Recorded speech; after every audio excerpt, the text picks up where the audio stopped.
axe at the door.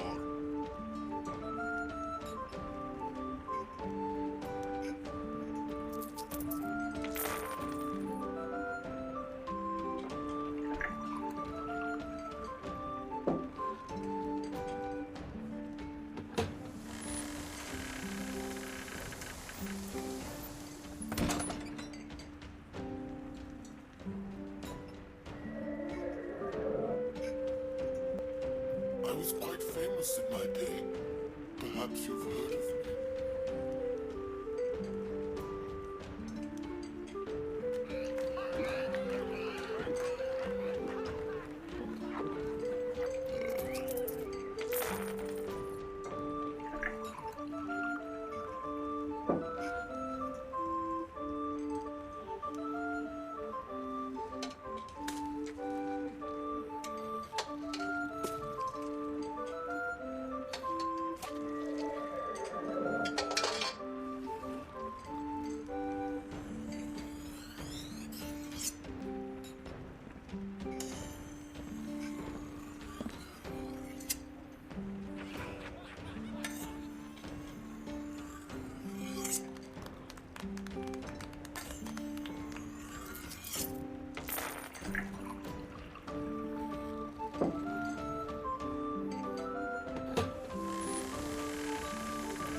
Hey, you!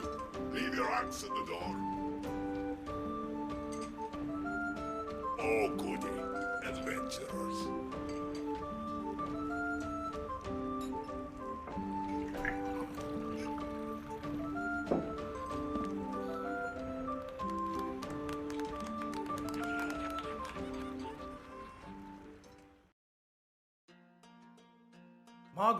Mogul, I made a map of the city.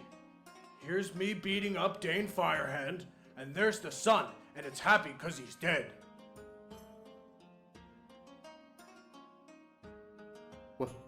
Why would the sun be happy, Grimdar? Never mind. That's not even a map. I don't know how to make maps. Do I have to bink or bonk? No, you have to ink. Carnet. Oh, I don't know what that is. Incarnate.com is a web-based map-making tool. Web? Like Loth? No, Grimdar. Interweb. Oh, like two webs. No, Grimdar, let me finish my bit. Bring your fantasy worlds to life in stunning detail. Go to incarnate.com and sign up today. Don't be like Grimdar. Oh. Bink, bink.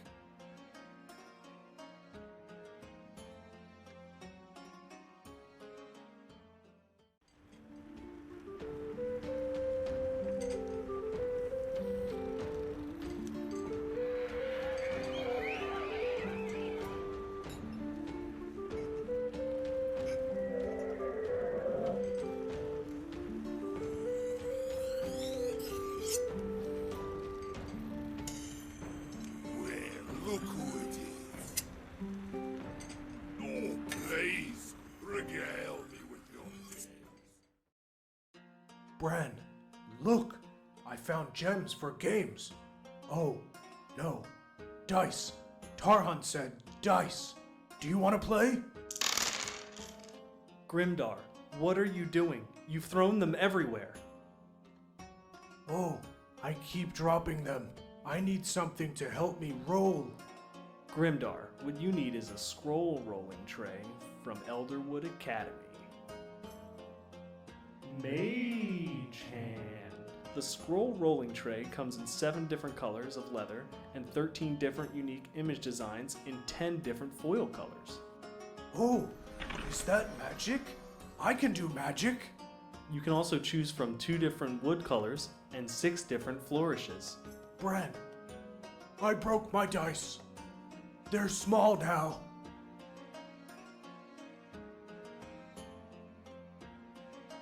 Grimdar, how? Help me. Go to elderwoodacademy.com to purchase scroll rolling trays, dice towers, dice boxes, and more.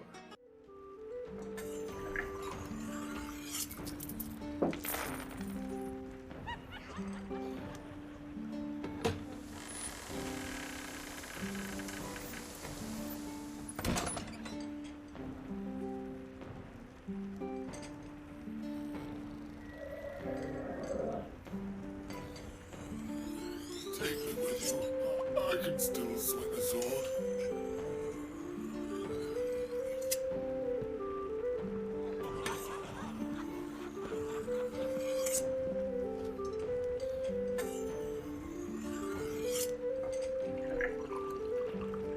If you're looking for easy money, I'm your guy. It's a simple job. Let me know if you're interested. Hey, you! Leave your axe at the door.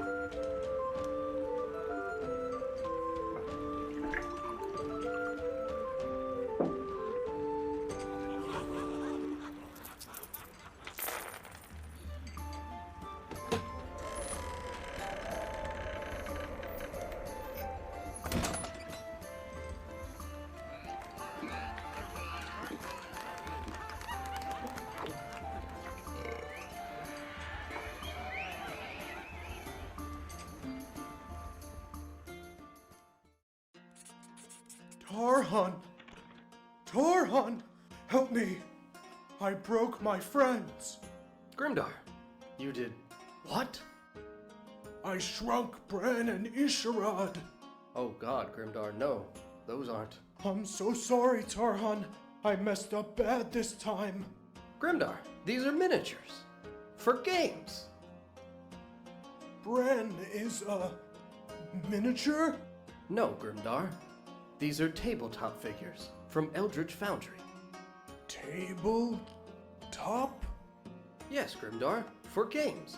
You can go to Eldritch Foundry and fully customize your own miniature and have it printed in high-quality seamless plastic. Printed in plastic? It's magic, Grimdar. Magic. Oh. Oh! Grimdar, why are you staring at me like that?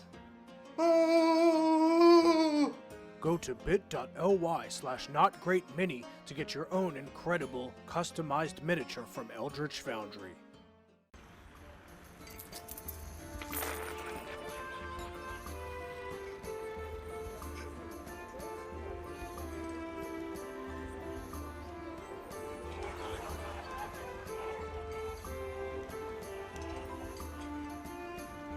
Oh, please, regale me with your tales.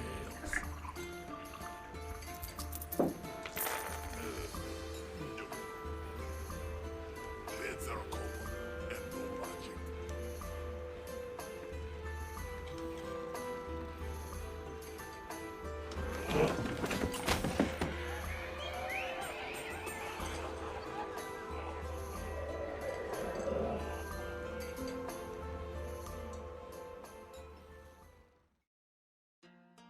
Look, Tarhan, I found some gems. Now I can pay Bran back. Grimdar, my good man, those aren't gems. Those are dice. They're for games. Games? Like wildebeests? In the grasslands? No, Grimdar, like Dungeons and Dragons. Do I need dice to play? Your dice are nice. Can I have yours? No, Grimdar, you can go to diceenvy.com to buy your own cool set. Is that another website? Mago was telling me about 2 webs. Yeah, Grimdar, and you can use promo code NGDC to get 10% off.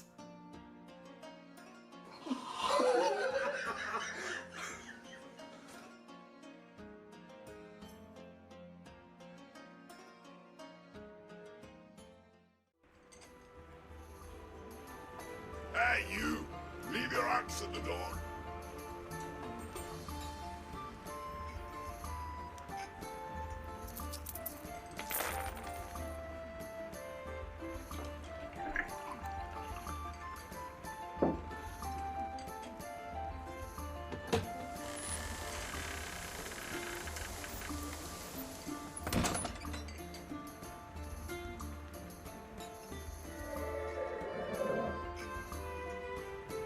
was quite famous in my day. Perhaps you've heard of me.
Hey, you! Leave your axe at the door. Oh, goody. Adventurers.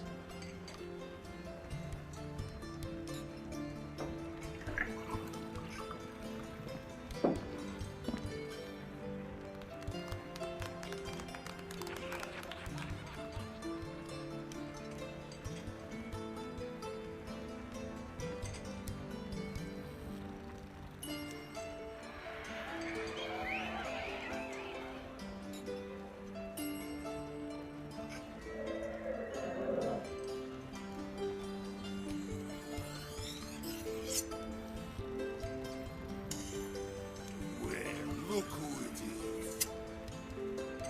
Oh, please, regale me with your tales.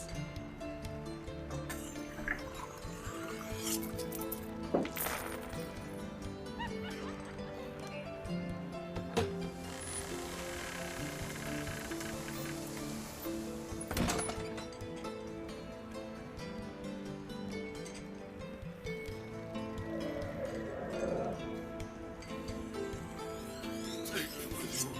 I can still swing a sword.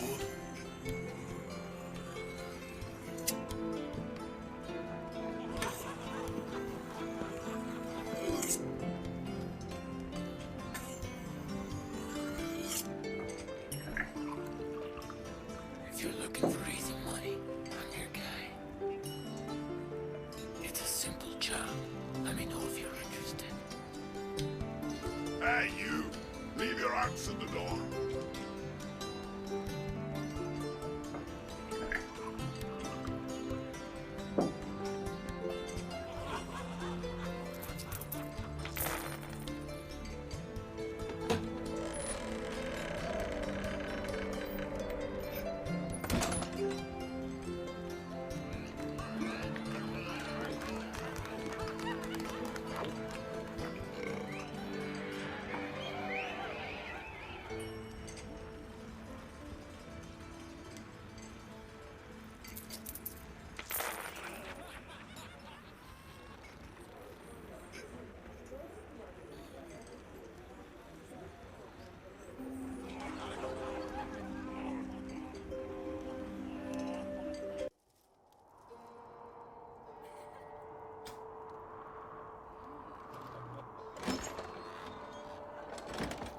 Come on in, traveler.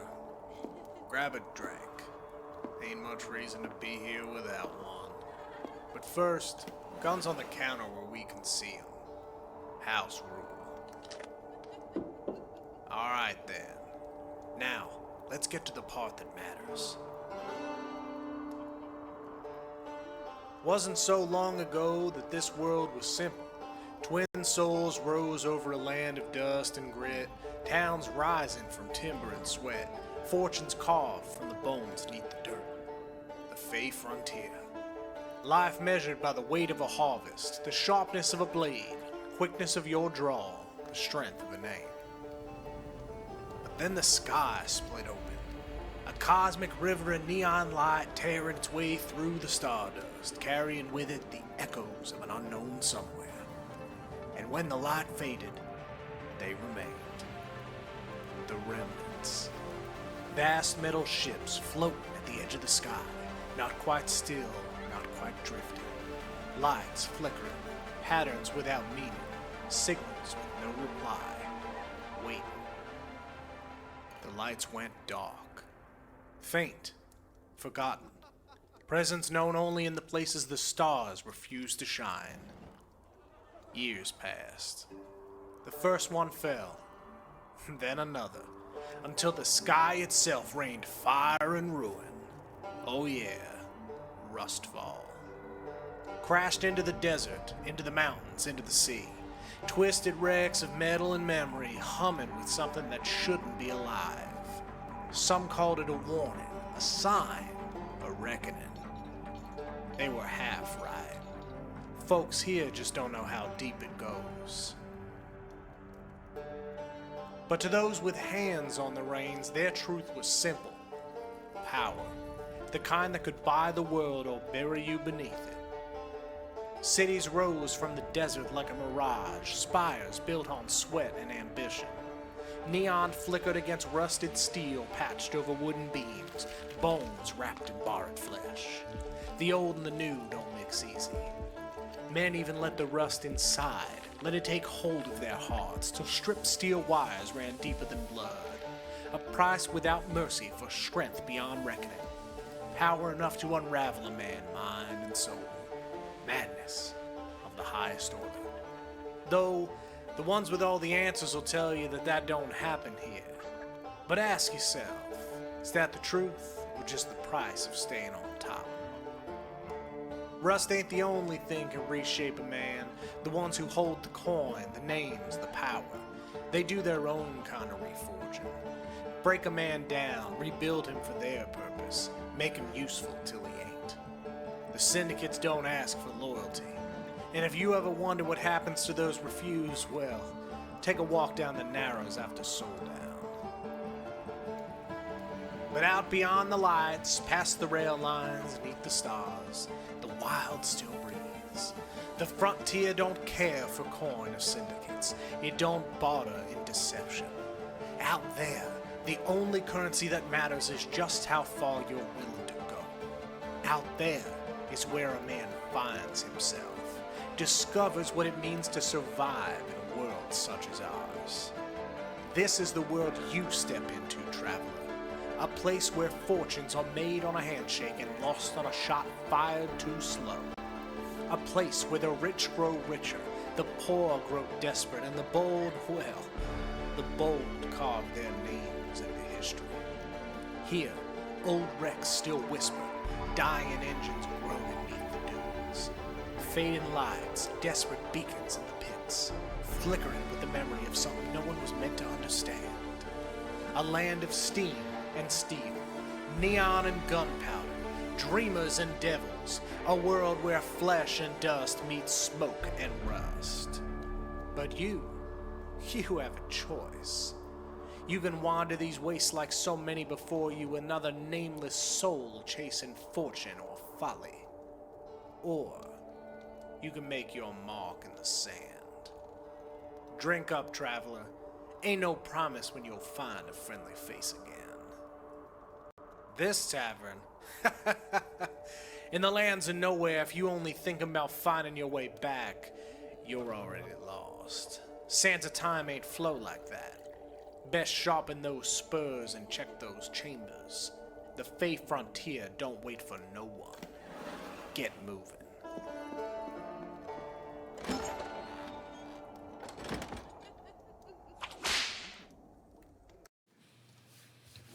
I didn't get the music up though. I'm a failure. Oh no. All that and I'm ruined already. Please hold. Installing Spotify. It's installed already. No. Hey. Hey. Hi. Damn it. Thanks, Missed it Mike. again. Thank you. How much do you There bet we he go. actually changes his Discord name to that? I might, honestly. There's a non-zero chance that he does. Hello, everyone. Welcome back. We are NotGreatRPG, and we're here once again for the Fey Frontier RUSTFall. Sorry for the delay. Had some real world issues come up that we had to take care of real quick. So, but we're here. We're going to go around the table, introduce ourselves, and then after a brief recap, we'll pick up where we left off last time. As always, I'm Glenn, and tonight I'll be playing Damon. I'm Sarah, and I play Genevieve. I'm DJ, and I play Mark II. I'm Chell, and I play Andy. And I'm Don, and I play everybody else, leading off with Bongo Gesundheit. Last time, Bongo follows Damon's story by asking what he believes happens after death. Does your soul return to the stars? Are you just dead in the dirt or something in between? Damon said he believes your soul goes on to wherever it is happiest. Bongo says that maybe the memories that Damon is experiencing or forgetting are things his soul experienced before coming here, even if they aren't his own memories. And if they are, who's to say that his body is from here or not? Mark II and Genevieve leave Damon and Andy to prepare for his rust implant and head back to the Grinning House. Damon, Andy, and Bongo head downstairs to a clean room. They have a conversation. Andy assists with the surgery. Damon experiences some stuff that he later will describe to the party, but does not in this moment. Largely around walking through a forest and trying to find his way down one of two paths that are different, ultimately choosing to take the less traveled path to a strange kind of frozen over swampy lake with a mysterious blue glowing chained woman at the bottom of the lake reaching upwards. Damon slams on the lake trying to help her, and a hooded armored figure appears in front of him and stops him. Damon continues, is blasted backwards by his own eldritch blast. The figure rips the coin from around Damon's neck, which spins in the air and lands, and as Damon picks up the coin to look at what face it's on, wakes up from his surgery. Andy totally and Damon, fine. Yeah, totally fine. Totally Very fine. normal, There's super chill. nothing to worry No, about at very all. normal, super chill stuff that happens when All you, the you know, time. go to bed. You should see those things. They're normal. Depends on how much Benadryl you've taken. It's true. Where's the hat? Absolutely. Mark II and Genevieve grab a drink, speak about some things privately. Damon and Andy reconnect. Damon processes the what he has just experienced. Asks Bongo further about rust implants. Asks about a scar that is behind his ear and asks if it is a scar or a surgical marking, and Bongo says it looks surgical and there might be something in your head, but that's not something that we do here in the Fey Frontier, like, at all. It's totally fine. That's beyond it. Yeah, Damon's not cursed in any way. It's totally cool. Super good. They head back to the Grinning House to join Genevieve and Mark II, head downstairs with Bongo to the safe room where Bongo inspects the device that you all found in Morgan Lux's room. Bongo says that he has never seen anything like it and that it's curious that it's taking power from rust. His theory is that it is some sort of beacon when it is attached to its larger component, noting the markings on the side, and a locator for that object when it is not. Whatever it is trying to locate is clearly out of range, and it is trying to pull more power. The group inquires if Bongo could make some sort of battery to at least get it out of the city, that it might stop pulling power, and Bongo says that he could. Damon inquires about rustricity and if there are any larger plants in Beacon's End that Morgan Lux might have been trying to get to with this object. Bongo says that the city itself does not have the infrastructure for it, not like Clarelux or Windfall, but that syndicates often have their own both in the Narrows and out in nowhere nearby, depending on where they are set up. He says that that may be enough power for the device to determine a location, but it would definitely bring syndicate attention if one was to break into a rustricity plant and take all of its power, even temporarily. Bongo then says that something like this that could take out a power station is something that people would absolutely kill for. And if you'll allow me to set the ambiance. No. Oh. Good night, everyone. Let me set that, and then we will continue. You guys are in the Narrows. Let me get my Narrows lighting on. And we are in the safe room downstairs, so there's not a whole lot of sound down here.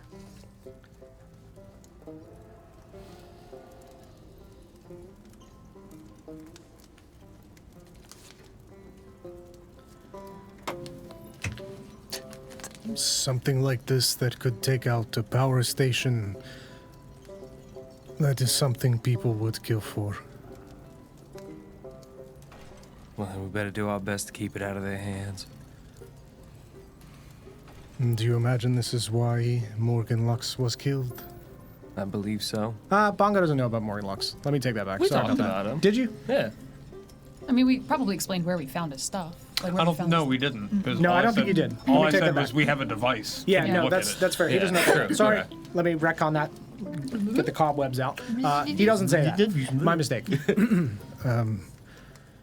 This is a very tricky object. You've lived in the Narrows for quite some time, you said, yeah? Yes, 100 years. Do you recall there being a big outage recently? Not ones that I didn't cause with my experimentation, but Nothing that seemed off kilter. not in particular. And He just kind of looks over towards Lotta, who just... I would know if there was some sort of syndicate interruption. We've not heard anything. Strange. I wonder how they were able to get that device here without causing any kind of unwanted attention. Well, Morgan did in one of his pages that we'd found. He did say that lights go out in his presence. So I think he might have noticed that it was happening, but not associated it to the device. Weirdly. Maybe, but the fact that, well, I guess we wouldn't know if nobody else picked up on it, because, I mean, he's dead. I mean, he had the device here. Surely it would have had an effect somewhere in this establishment. It's not exactly a common occurrence for lights to flicker like that. Yeah. I don't know. I don't think it's really important. I'm just curious as to, like, where he found it. When did it fall from the sky? How did he stumble upon it? I feel like I don't know if it's good luck or bad luck that it ended up in Morgan Lux's hands, but I guess it's for the best it didn't end up in somebody like the Acai Boys. Sure. I mean, we can always check his room again. Maybe we missed a book or something that. I don't know. We turned everything over in there. I don't think we missed anything, but It's I worth don't giving think- another look at some point. Now that we maybe, know what we're looking for. Yeah. perhaps, but I don't think that's the most pressing thing right now.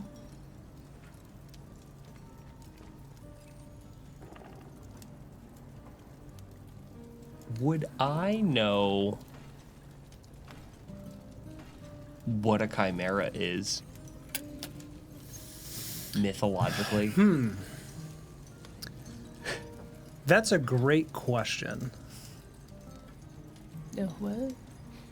With hunting primarily Fey-based creatures in your previous life, I would say that there is logic for the world that is not here that you have alluded to, that you think that you're from. I would say that there is logic that they might have existed and that you would, at least from a lore perspective, know what it is. I don't think you would have seen one, but I think with Damon having a kind of witchy background, I think that makes sense, yes. Okay. I think you could put the connotation to, despite there being numbers in this word written on this, that you might put that connotation together, sure. Yeah. And then, I am unfamiliar, me Glenn, in D&D lore, are they like they are in regular mythology? Yeah, because I think like cat with wings, but I know that's not. It's usually like a three-headed something or other. In D&D, it's a cat with wings. I'm pretty sure. I thought that's Three-headed dragon-looking thing?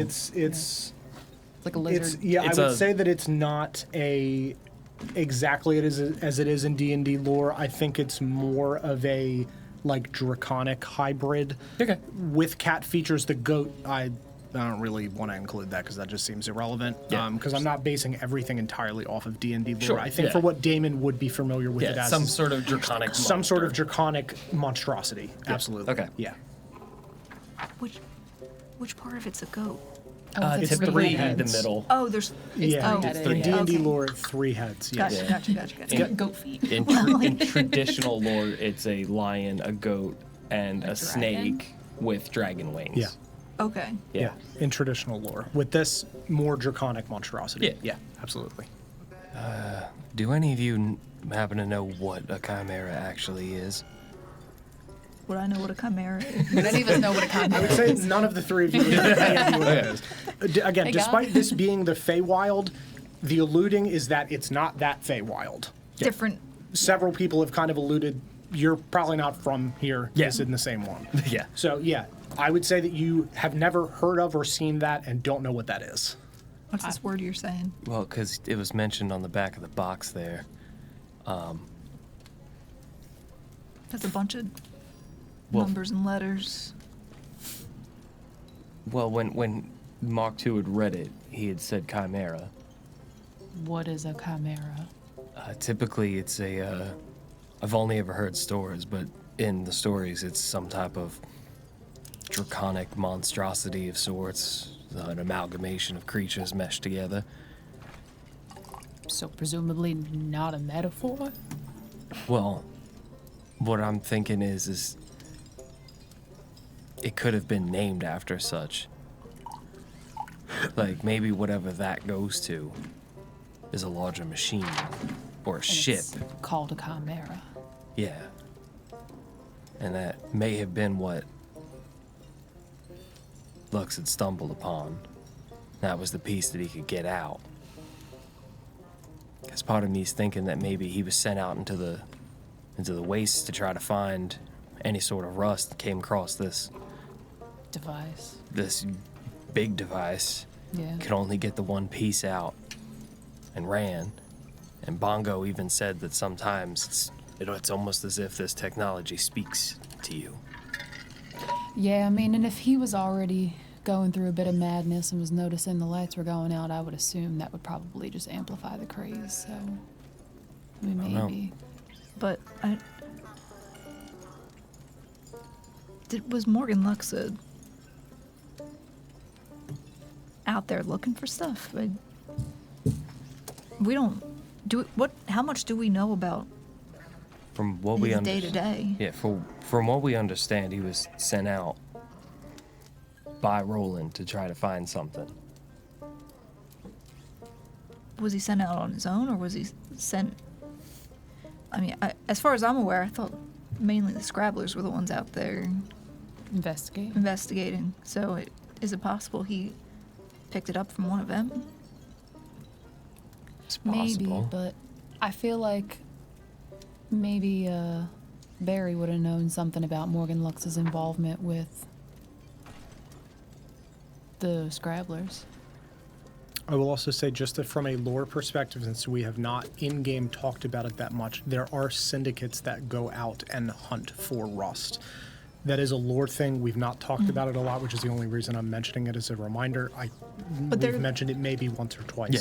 They're not individuals. They're like There are larger Squads, groups yeah. and syndicates that go out to harvest these. The Scrabblers are a group that goes out, and there are different clans of them that go out and do search for rust. They are the best at tracking, but there are plenty of people. I mean, it's like the gold rush in the West. Everyone is looking for that, but there are people that will find a wreck and with Scrap it. guns, scrap it and keep everyone else away. There are syndicates that do that, and your characters would be aware of that existing.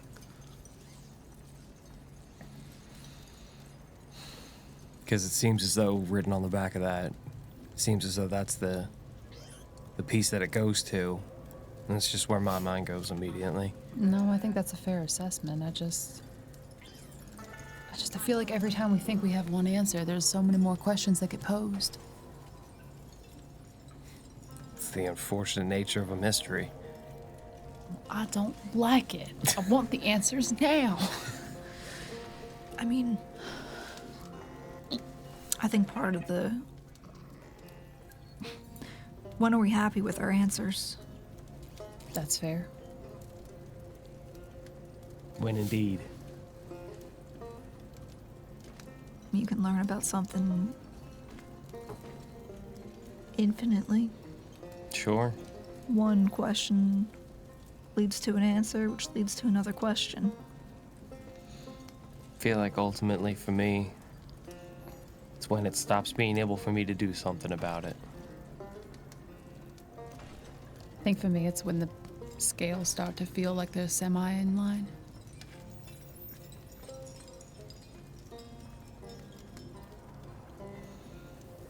I mean, he's dead, there's not much we can do about it, but if we can get to the root of what exactly he was doing, who was being hurt, and stop those folks, then I think that's when I'll be happy with my answers.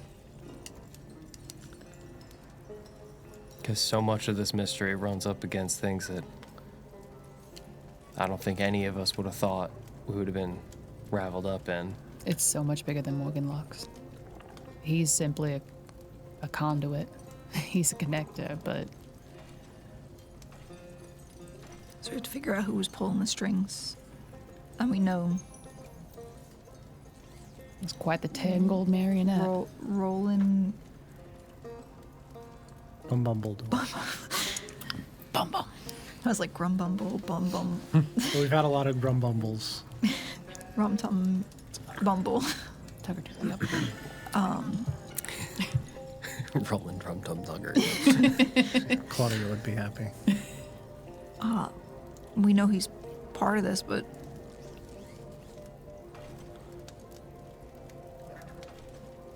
Even for him, to what end? That's what I mean. I think Morgan is just the surface. I think there's a whole mess of tangled nonsense underneath what we're actually seeing. And it's just a matter of unraveling it. I don't know how we find the answers we need to. Where's our next pull of the string? The trick is to try to get in front of it. Try to know what string they're going to pull next. There's so many of them, though. It's hard. It feels like... If it was easy, everybody would do it. Yeah. That's how these fuckers get away with that sort of thing. They get ahead of it. They rig the game. I feel like Ulysses had such a good grasp on where the strings were going, and he might not have had the answers, but he had an inkling on which direction to follow. He had the questions. He definitely knew what he was telling us. I mean, and now that we know that there was a Rust piece that plays a big part into it, it's like Barry could have been helpful too. Mm-hmm.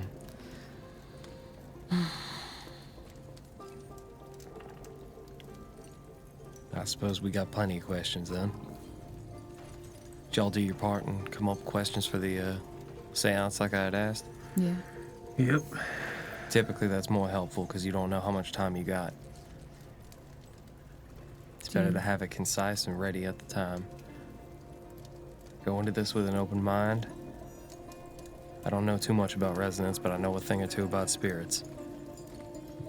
You gotta be open and willing to have them speak unto you. I think I'm as ready as I'll ever be. Hopefully this will give us a little bit of closure as well. Bongo, Yes, thank you again for everything. of course. Best of luck in tinkering. We'll definitely keep in touch with you. Come check in with me in a few days, and I will ideally have, if not some answers on this device, at least some sort of minimal power source for you to get it out of the city, and what you do with it from there is your choice. You said the amount of electricity that's going to be needed to run this. Pretty decent amount for a long-term call sign, correct?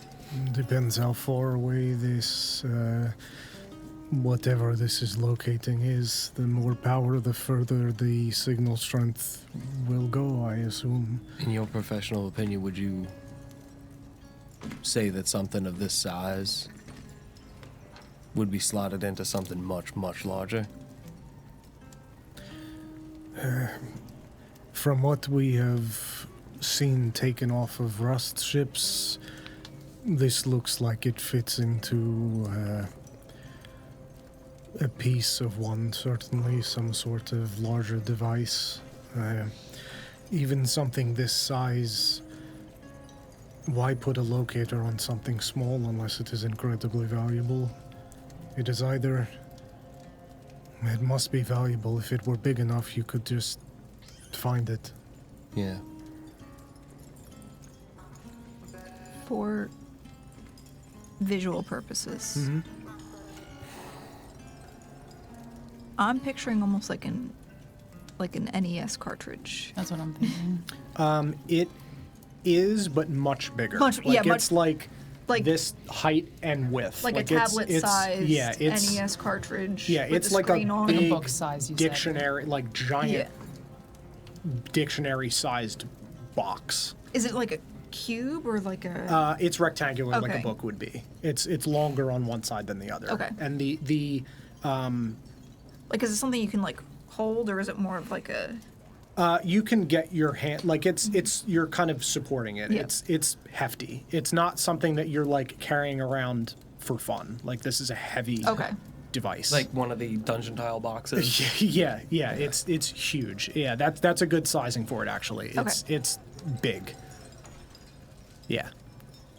And it does look like it's. And it has slots two into amber tubes something. on the side. Yes, there. the amber tubes are included within that width. Yes, these two amber tubes that are running along the side of it. So they go down the side, and it looks like it like fits into something like a puzzle piece or like a. Similar to how the Joy-Cons fit on the Switch.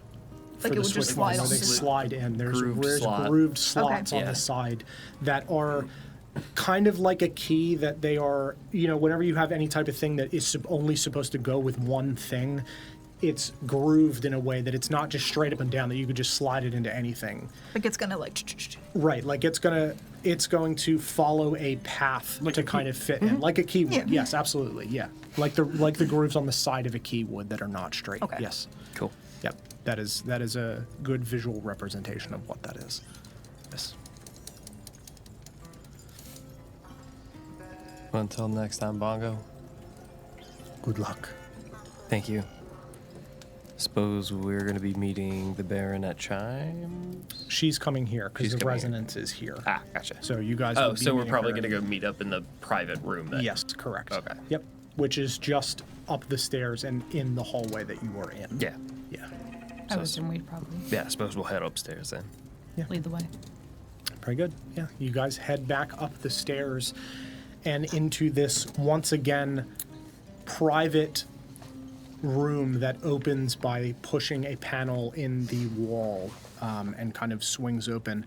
This is, again, the equivalent of a sensory deprivation chamber. There is warmed sand on the ground and very low pastel-colored rust lighting in this space. It is meant to be relatively silent for people that are taking substances and trying to see what happens and experience that, because that is what the Grinning House is for.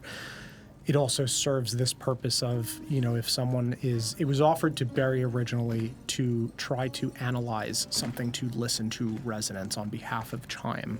That is what she had asked for that room specifically. It serves as that sort of a space. Upon passing the bar to go through into that room, I would have asked the barkeep for a glass of red wine. Absolutely. Yeah, he would hand that to you. Cool. Yeah. Inside this space would be Chime setting up numerous devices on the floor as you push this panel open. She does not immediately greet you. She is laser focused on what she is doing. you can see that there are symbols traced into the ground, not unlike a magic circle. Damon's probably the only one with justification for knowing what that is, I think. The rest of you are, myself. even with being magic users, this is not a magic-heavy world. I don't think there's a lot of it. And yours is mostly tech-based healing and magic, that it's not like wizard or warlock-based. She would be tracing this circle and lining it with various crystals at specific points. From the center of this circle, there sits a large metal object that is designed to oscillate, very similar to the one that she rotated the glasses in her tower when she was trying to analyze them and show them to Barry. From this, there are strings of thin metal wire extended up to the ceiling with numerous wind chimes and tuning forks made of crystal hanging from them around the space going up to the walls, traced to these rust lights that float just against the upper surface of the walls. In the center of this sphere of metal and crystal floats a small echo tag that is slowly rotating as the sphere, almost like a bubble of water, like a raindrop, pulses and ripples as this spins ever so slowly in this space. She finishes her tracing, turns. Oh, my apologies, I did not hear you enter. Not a problem at all. Didn't want to disturb you while you were working. You have placements for where we go? Yes. She stands and grabs your hand first and guides you to a spot in the circle. This one for you. Do you mind if I set up some assortments of a spiritual nature? Of course, the Baron told me briefly about your skill set. I would be anything that we can use in this process to maintain the resonance. Yes. All right. So this one's mine then? Yes. I'll take my hat off and set my hat in my seat. Yeah. And as she's ushering, I'm going to go ahead and do a couple things, but I'll let you. Yeah. Stands, walks over to Andy and grabs you by the hand. Walks you to one catty-cornered with Damon on the opposite side of this circle and sets you into the corner. This one for you, my dear. Thank you. Walks over.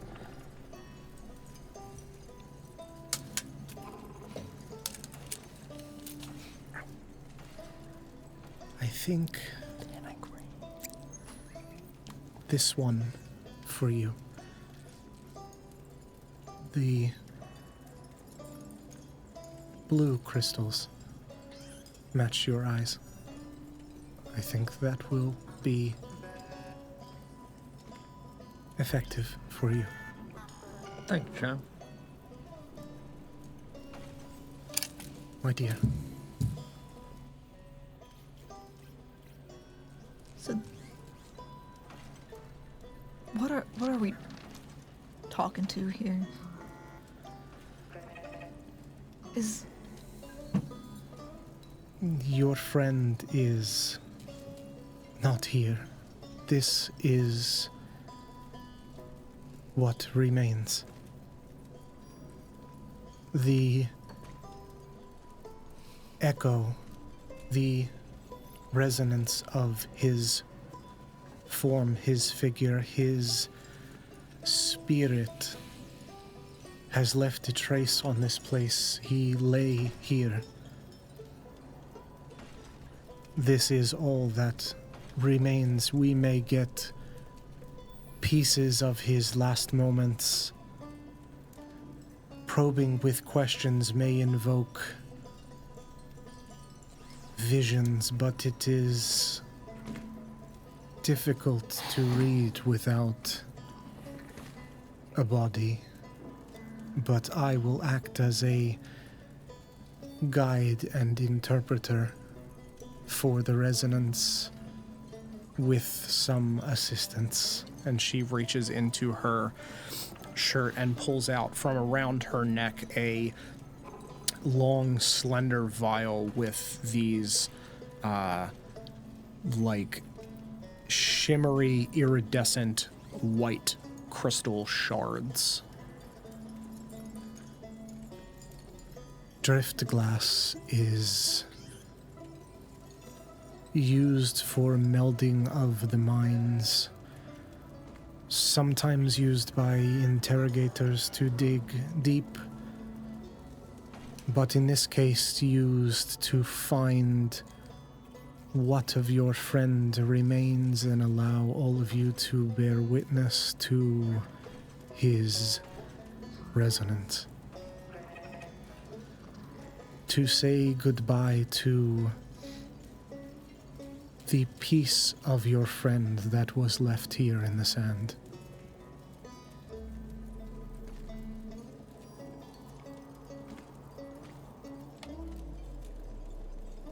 Does that clarify things for you, dear? Maybe a little bit.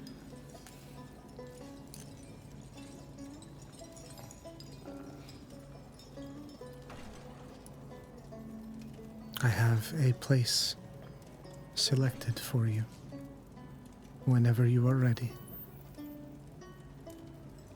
And she'd lead you to it and set you down in the sand.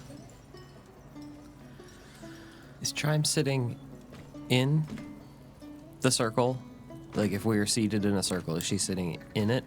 Or is she going to be sitting at one of the points of the circle? So she's sitting in one of the points, very similar to how you have it drawn. And then that's the spinny thing. Yes. Your seats are kind of extended with a line of crystals off of the main circle. Got it. And hers is attached to the main circle. So kind of like...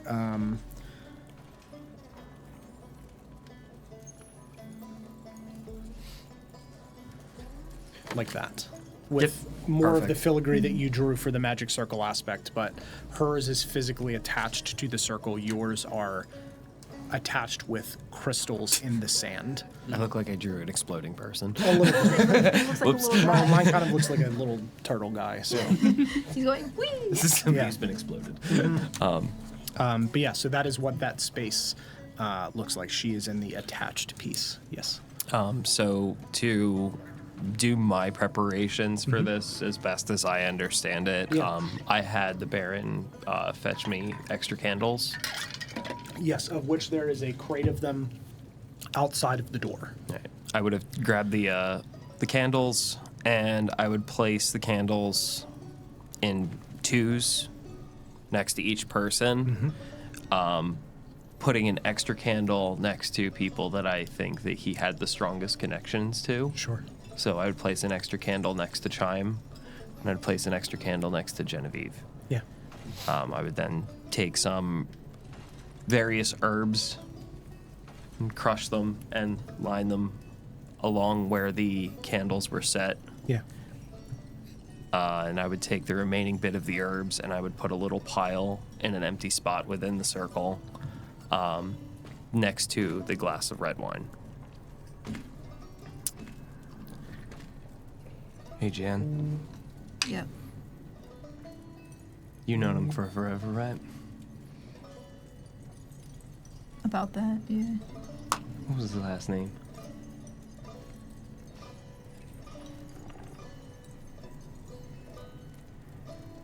Even now, I don't think you want me to tell you. Just hold it in your mind. When we reach out, sometimes the spirits can be confused. If there's have you any idea how many Ulysses there are out there? If he hears his full name from you somewhere, even if you think it, Just hold it in your mind. Man, he might hate to hear it. You might. Anger's a strong emotion, though. You might draw him in. Just hold those questions in your mind. Hold his name in your mind. Picture his face. Remember our friend. I'll move my hat. Sit down in the circle.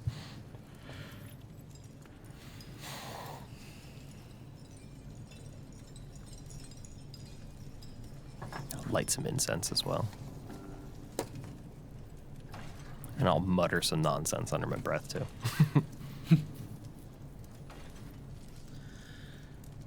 Chime would continue her setup, and she would take her place at the head of the circle and would pull this vial from around her neck and put it into a like mortar and pestle, and she would begin gently crushing this crystal down into a dust.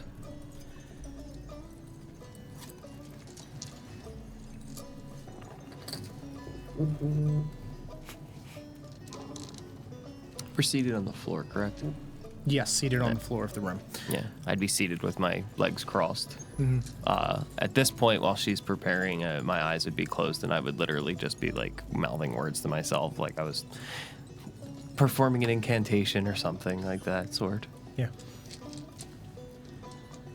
She would pull out a vial, long stemmed with a more bulbous bottom, and pull a cork out and dump in a small amount of a floral smelling oil and begin mixing it with the powder until it formed a almost iridescent paste. She would pick up this bowl and stand and walk over to each of you and begin dipping her finger in. Sit very still, please, dear. And she would mark on places of your body that Andy, as someone that was at a semi-religious monastery for healing, would associate these as like pressure or like chakra points on your body, where she is marking with these small symbols in this crystalline paste. You would just feel her trace this across your skin. She would move to the next person and repeat this action to each of you in turn. And she would do the same to herself, and also 2 lines down across her face, tracing around her chin in a circle in the center of her forehead. Were her hands full as she's doing this? She would be holding the bowl, so yes, she'd be tracing with this. They'd be full of other stuff. Okay. Yeah. When she would come around, I would have handed her an animal bone of some kind. Sure. Yeah, to go with the ritual Say a process. vertebrae. Yeah. Sure. Absolutely. Yeah.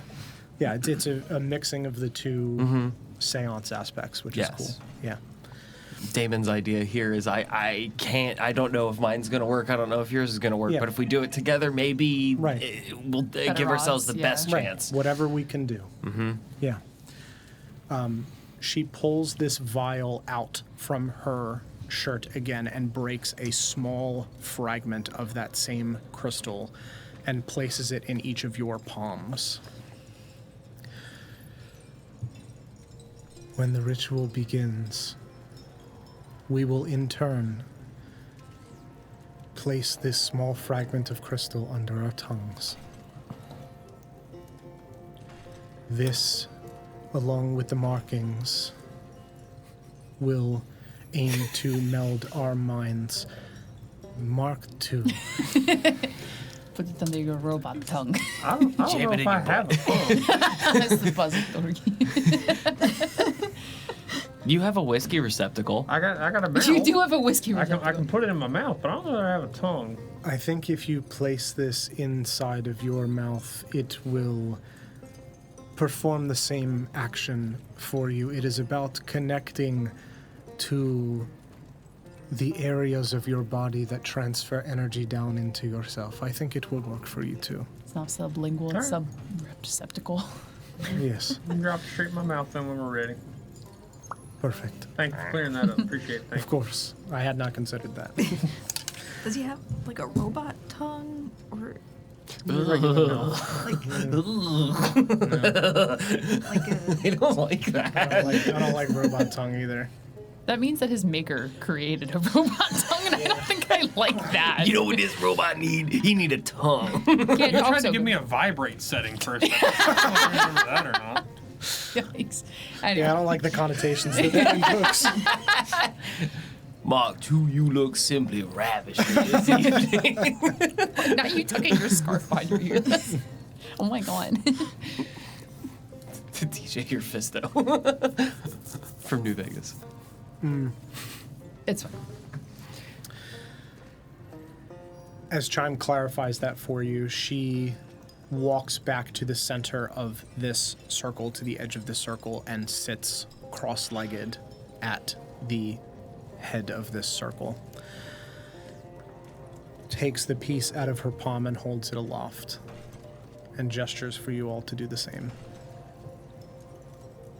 And places it in her mouth under her tongue.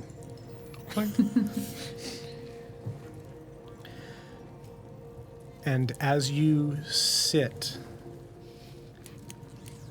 it's not as though your breath becomes more laborious. It is as if though things slow down for you in this space. The twinkling of these wind chimes, the rustling of wind that is not in this space. Twinkling. And you feel yourselves almost floating above yourselves for a moment as though you are weightless. And Chime closes her eyes and begins to rotate her hands around the exterior of this raindrop sphere, rotating the small echo tag within as it spins in time with the swinging of these wind chimes.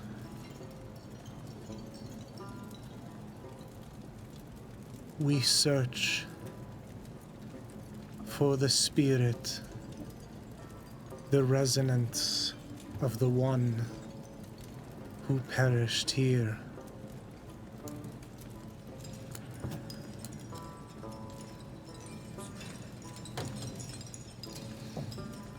We search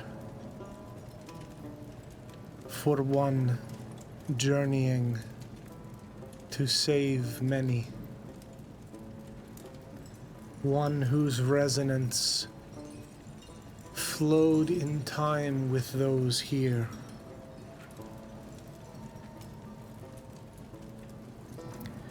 And she pulls this animal vertebra out that Damon had given her and places it into the droplet as it spins in time with this echo tag. And your vision blurs slightly again, and the walls of the room fade out as you are in a ashy, incense-filled void.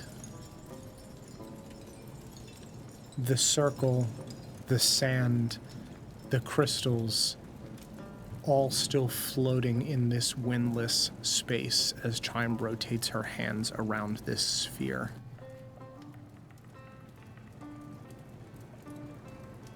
Damon. Yes. speak with the spirit as the other guide, and I will translate what I hear from the resonance. Say what you must to your friend. Ulysses, you stubborn old fox.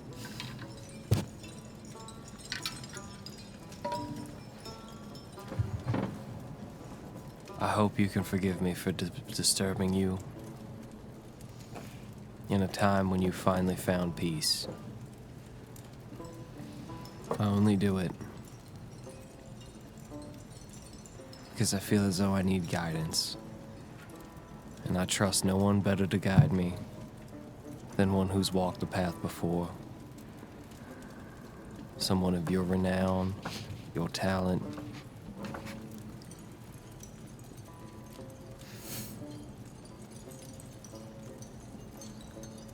I didn't think I would miss you as much as I did. If I could ask of you, what did you keep from us? We only wish to understand as you did, and to make those pay and judge those that need to be judged the way that they should. I only wish to finish your work, so that way your spirit can rest unburdened.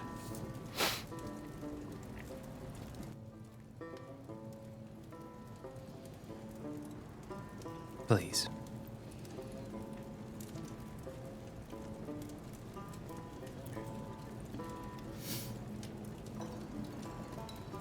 You speak these words as they float into the space.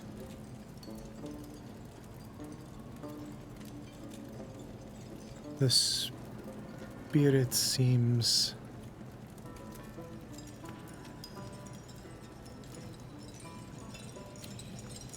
comforted by your words.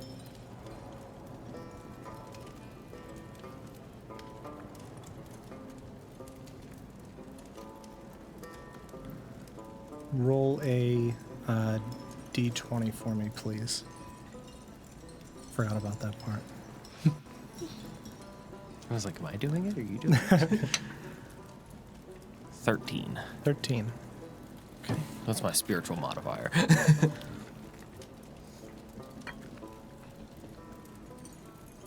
You got really bad karma. It's a negative 300.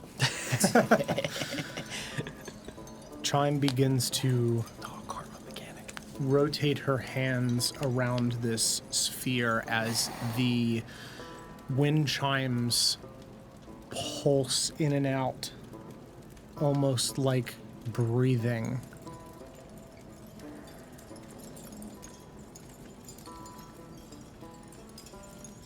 You ask, what did you hide from us? Everything.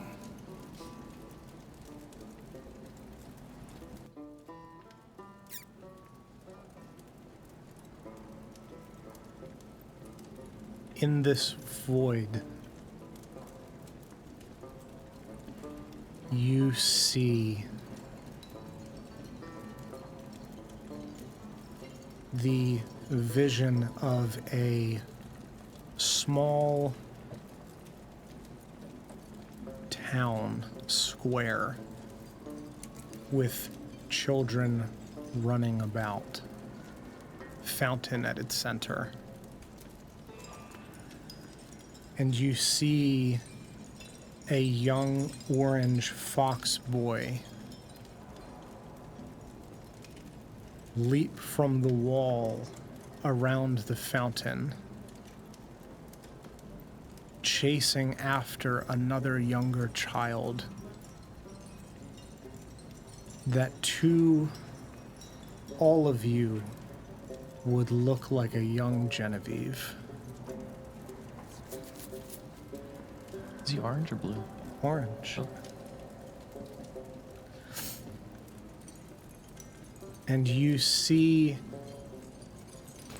muffled voices as Genevieve turns and points and continues to run as she leaps around corners, and this young fox boy dives behind corners, chasing after her, finding her as she hides.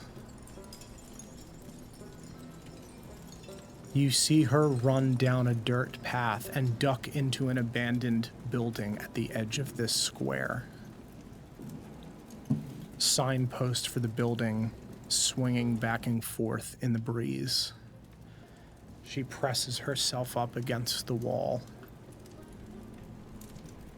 and hears footsteps rush down. And you see a smirk grow across her face. And then the fox boy leaps down from the rafters. And she rears back in fright before laughing and sprinting back out the door.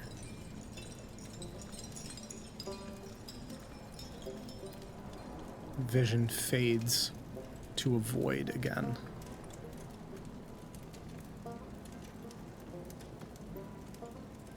Mark 2. Speak to your friend.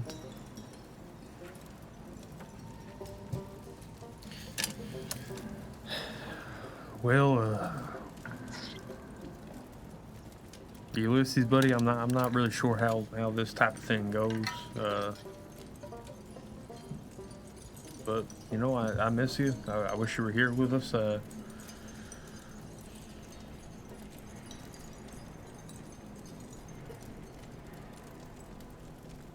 Your last moments were spent protecting those you cared about and sacrificing yourself to buy all of us some time.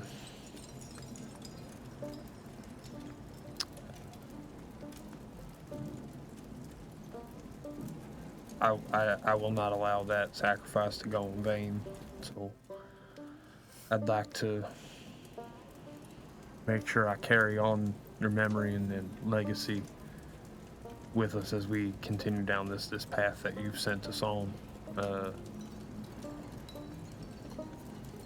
My question,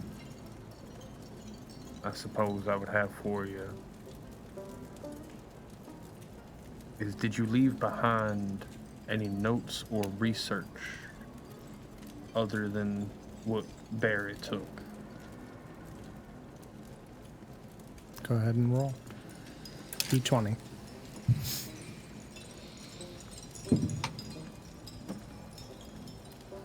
Eight. Okay.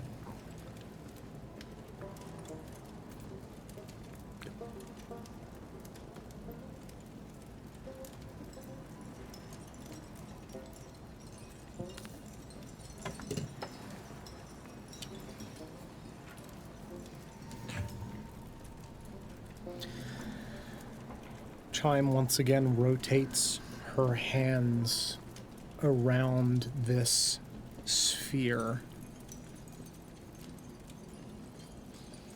as this echo tag floats in the space.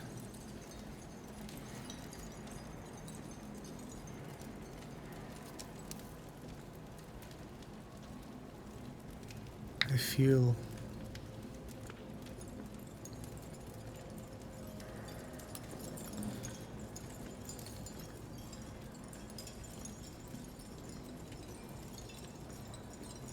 you hear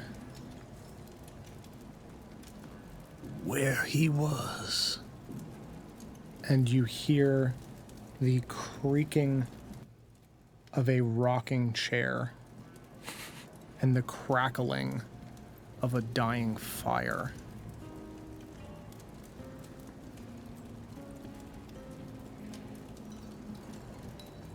And the vision swirls again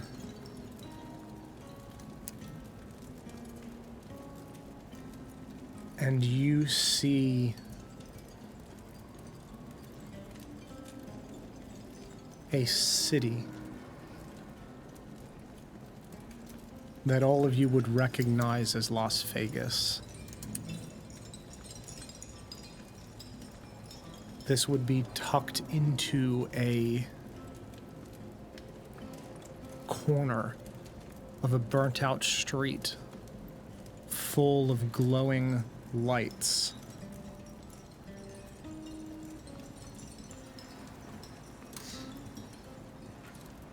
Neon lights refracting off of the stone and metal walls. And you would hear the clanging of a hammer as your vision floats inside of a burnt-out workshop on the city's outskirts. A gnarled half-orc figure ripping apart rust components, stripping them down and placing them on a table.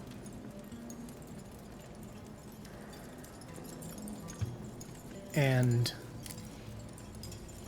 as he continues this,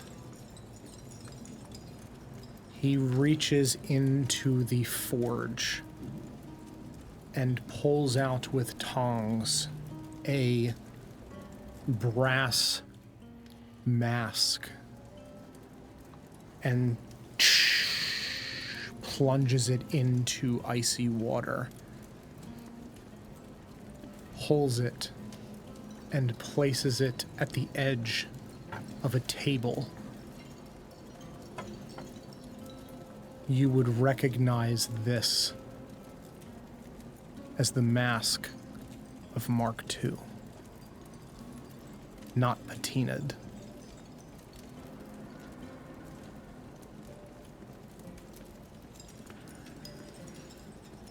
Vision fades back into a void.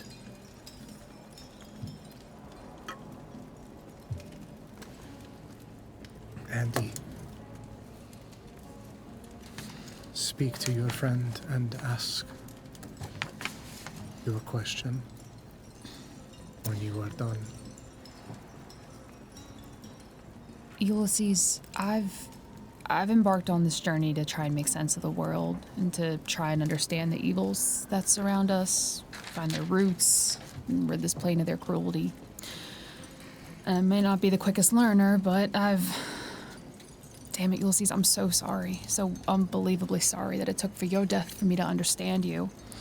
You were tough and callous even, but I'm beginning to learn that in being exposed to the cruelty of the world, like a rock in a shoe, we too blister. You know, we either feel the pain or toughen ourselves to better stand it, and I wish I could have helped you heal enough to shed your callous edges and experience the world with a softer edge, and I just hope in your death you're able to find the peace you deserved. My question for you is, what did you learn from your visit with Vex? Go ahead and roll.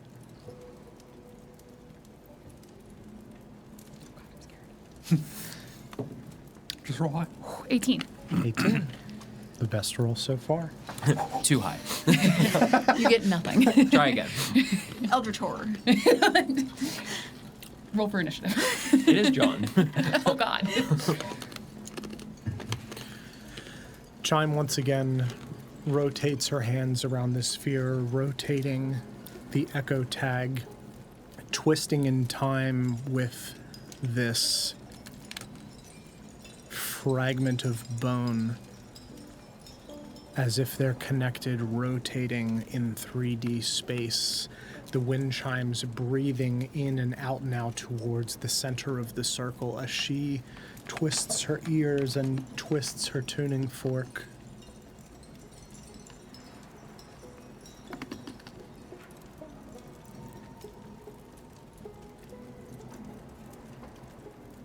I hear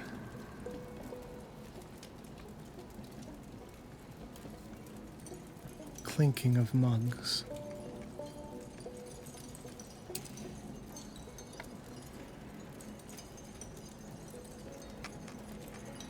I hear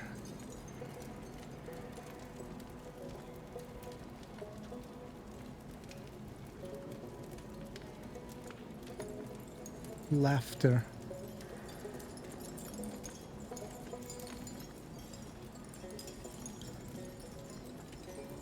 Bitterness only fades with new chances.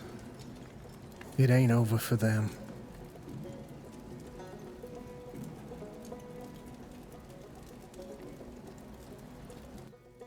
And you see, fading into view, a dusty bar within Beacon's End, down in the Narrows.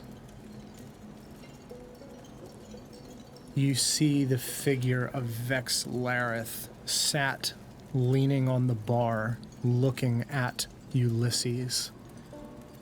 The two of them speaking in a private corner of this bar, tucked away late at night. Only a few folks left.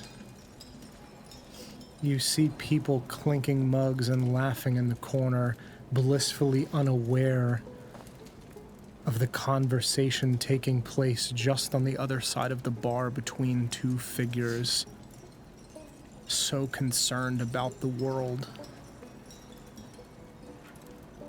You see coins sliding across the bar, money changing hands, blissfully unaware of the darkness from the other side of the bar. The two don't look like they're arguing. They look as though they're speaking from the same world, as though both of them understand. Ulysses does not look fearful or angry. You almost read a sense of pity in his eyes as he looks at Vex. Vex leans back in his chair and tips his cap, swirling his mug, takes a long, deep drink and sets it down,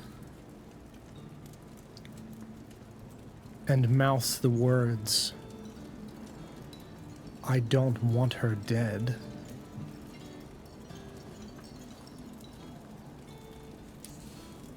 And Ulysses nods, tips his cap, and fades out of the bar into the night. And the vision fades.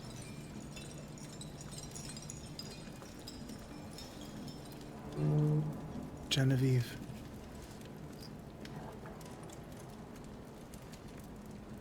I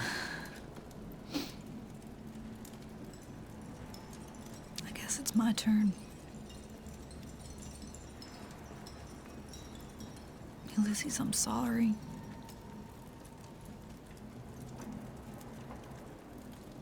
If it's even you we're talking to here, if you can actually hear this, if I don't know if some echo reaches to the afterlife, but if you're there, I'm so sorry. If there's anything I can do to make this right, that's all I ask.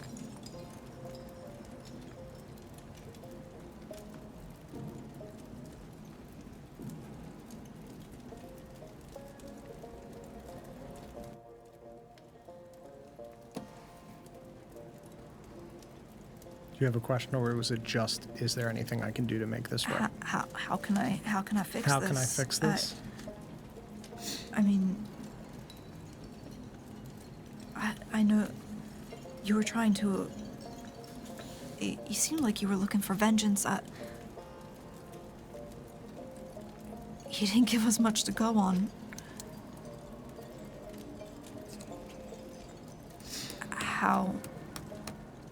What can I do?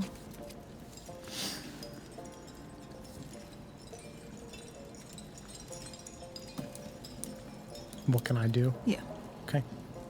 Go ahead and roll your die. 19. Hell 19. yeah. Question, what can I do?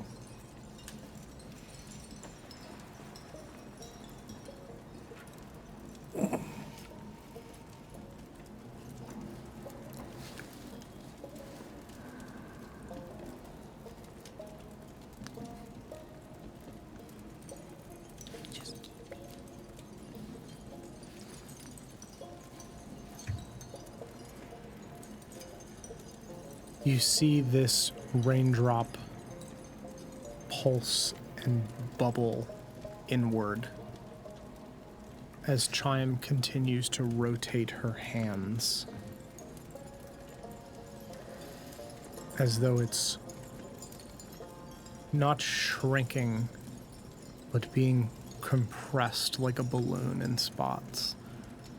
She continues to rotate this echo tag around this space. You see a tear form at the edge of both of her eyes, the same color as this crystalline substance. This drift glass drifting down her space.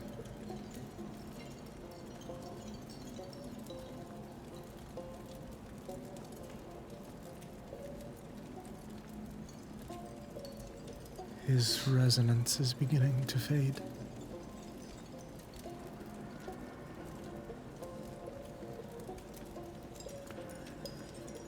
He wasn't who he said he was. He knew.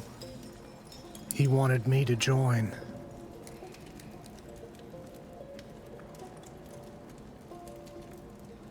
And the vision fades in again. A house in Beacon's End. Simple in nature, like a cabin almost.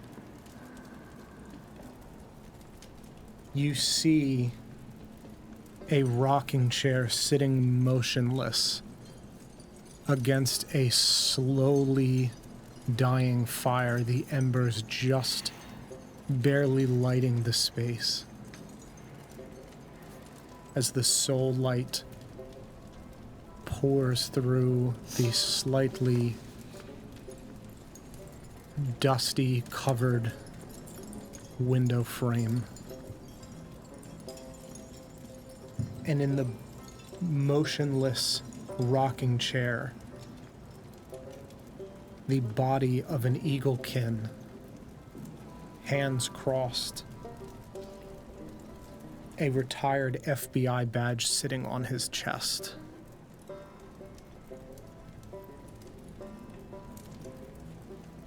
You see Ulysses crawling out from this space.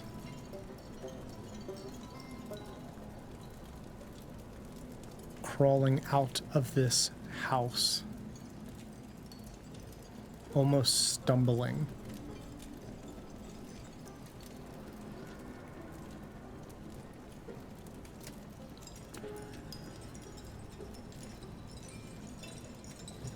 This house in Beacon's End. This clearly retired, dead eaglekin man. Your friend crawling through the door. This figure, Ulysses, covered in ash and soot. Crawling in or crawling out of the house? Crawling out of the house. As if Ulysses was in there and is crawling out. Got it.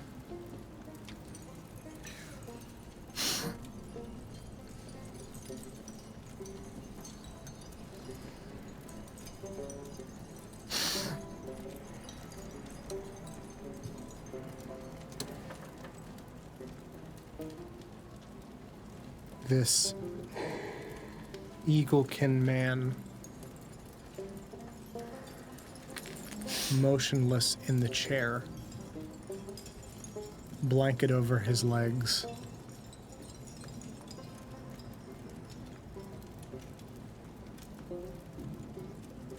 covered in ash.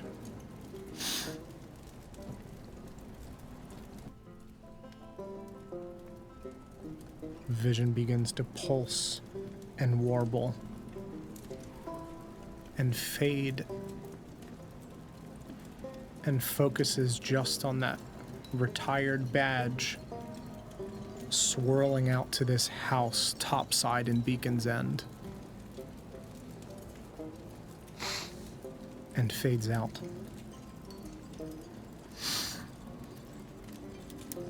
The last vision that you see as it fades away from this house, it scrawls onto the area of the Luminarch Market.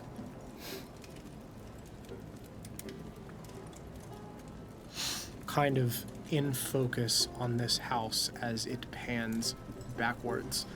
The figure of Ulysses crawling away from this house at the edge of the Luminarch Market in Beacon's End. And the vision fades.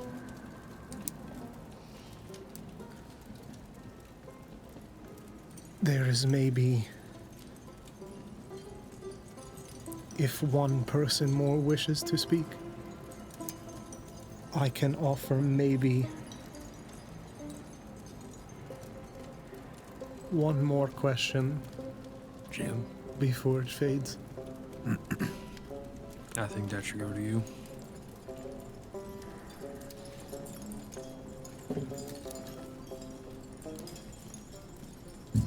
Ulysses, do you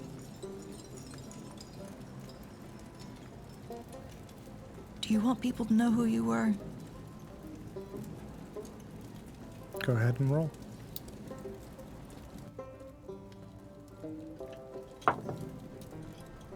Twelve. 12.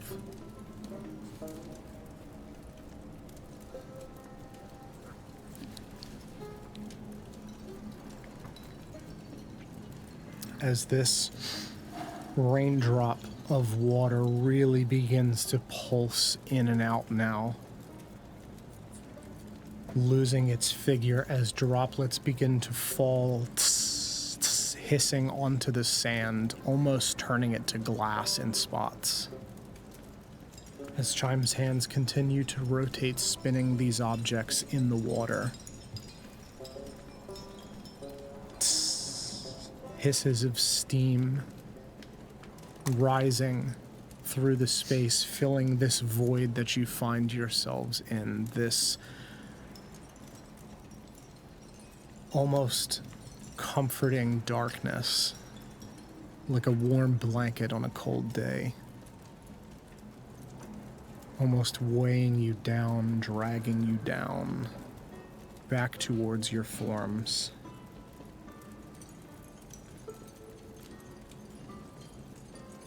He's fading now.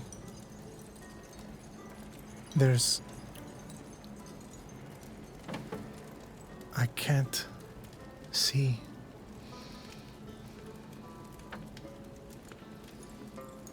This bubble begins to really warble now and begin to drip.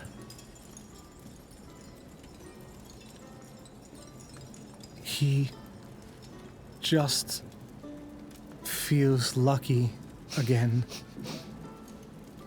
to have seen her one last time.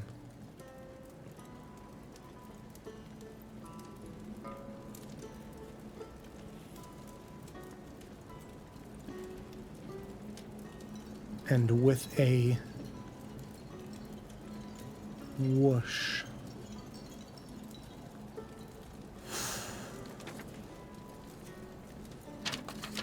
this bubble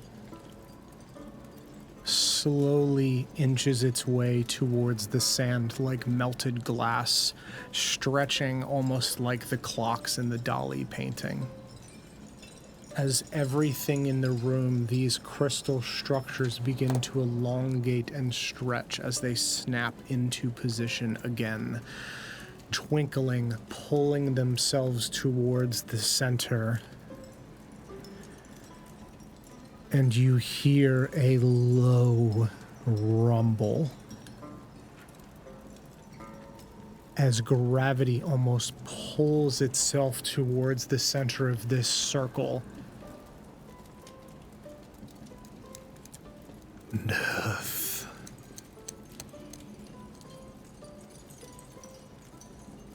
A deep, unknown voice comes out of Chime's mouth, and the liquid falls to the sand, and the crystals snap back into place. And her eyes snap open, and your vision fades back into view as you find yourselves once more sitting in this sensory deprivation room within the Grinning House in the Narrows of Beacon's End. Sorry, what did she say at the end there? Death. In a voice that was not hers and not Ulysses either, as everything pulled towards the center of the room, towards this circle. Hey, Dawn. Yeah. Did that sound like a voice I had heard at some point? There were some voices in my backstory. I would say that it doesn't sound dissimilar to those voices. I don't think it's exact. I like the shudder that you just gave when I said that. That was good. Yeah, there you It go. doesn't sound dissimilar. Emotional roller. The answer's coaster. not, no. My follow-up question is the glass of wine that was sitting before us. Mm-hmm. What is the state of it now? I would say that the wine is drained from the glass. And you can see on the ground a faint outline in the sand beneath the circle, traced with red, the outline of where Ulysses had lay in this room. Chime kind of shudders a bit. I hope that that was helpful and cathartic. Ulysses was a curious individual. I enjoyed his company in the short time that I knew him.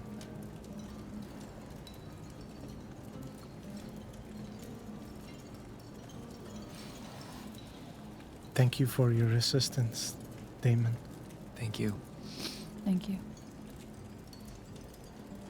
I know it's got to take a lot out of you. Channeling resonance is difficult, but I learn.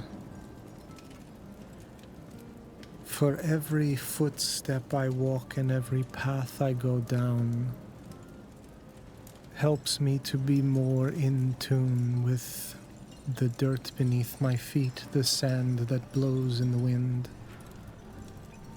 the resonance that catches like a leaf upon a lake.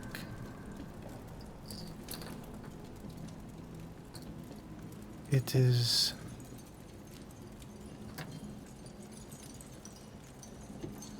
comforting to learn, to hear.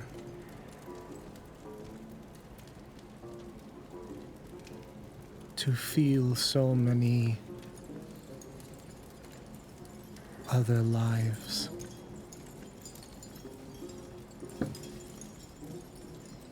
But tiring, yes.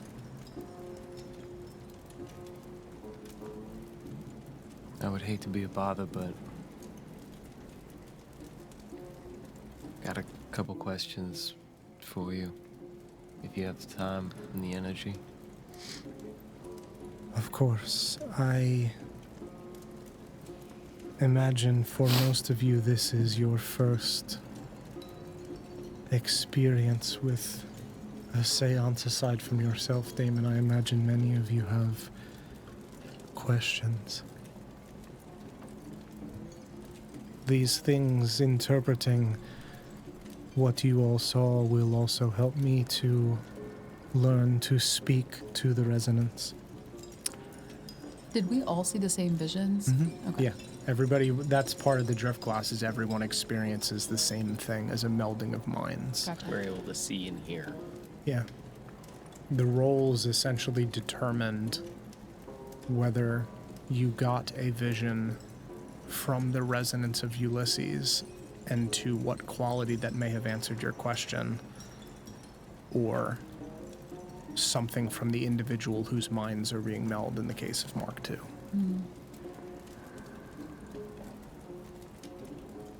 Do you all have any questions for Cham? I don't even know where to start. I was inexperienced. I've never done anything like that before. It is truly a sight to behold. And deeply uneasy speaking with those who have gone. You've done this often. Once or twice. Probably count on my hands.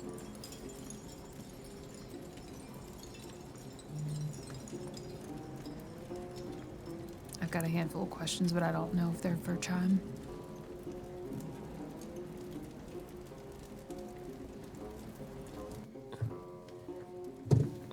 So Chime. Yes.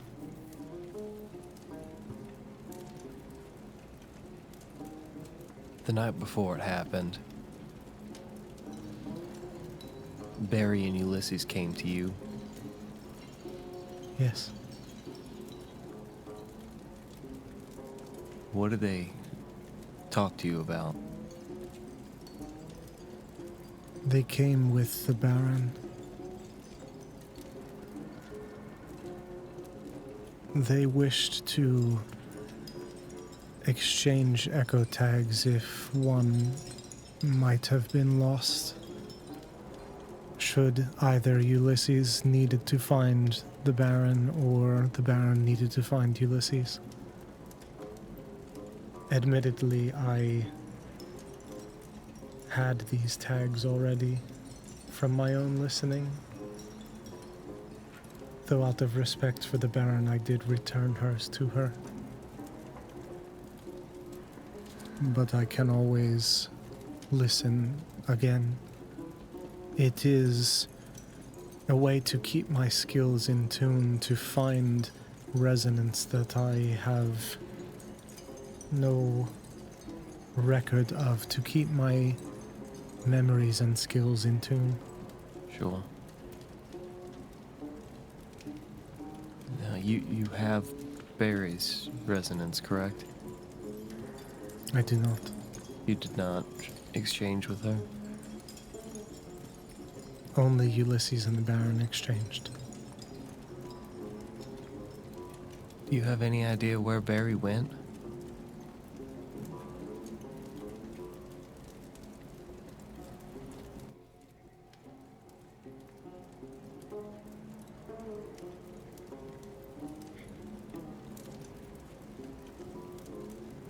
She was here.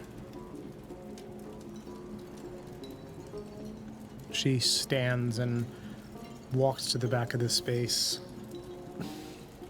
presses a panel on the wall, and clicks open a door that is invisible on the back of this room, revealing a lit tunnel that leads out of the Grinning House. Through here. And then away.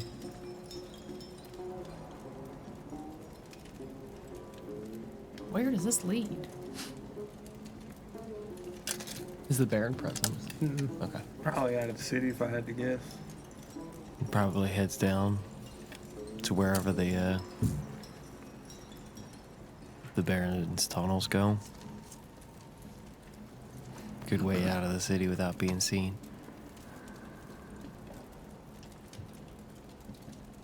I only wish to know, just for correspondence sake, I guess. If your friend is grieving, perhaps she will reach out in her own time. Assuredly. If you have our echo tags, that means you can find us, correct? Yes, though I would need to take a recording of your resonance.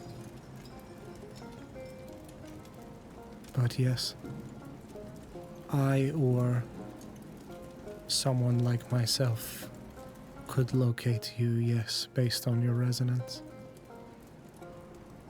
Part of me thinks leaving something for her to find us is a good idea, but the other part of me is scared that somebody else will get their hands on it.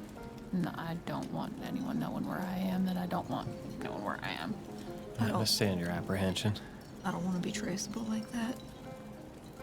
I think she knows how to get a hold of the Baron. I think the Baron will know how to find us. I think so too. Yeah, but we don't need to go making it easier by giving an echo tag either.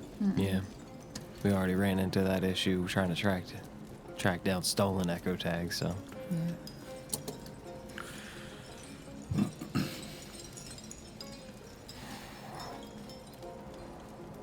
Do you have any questions for us, Chime?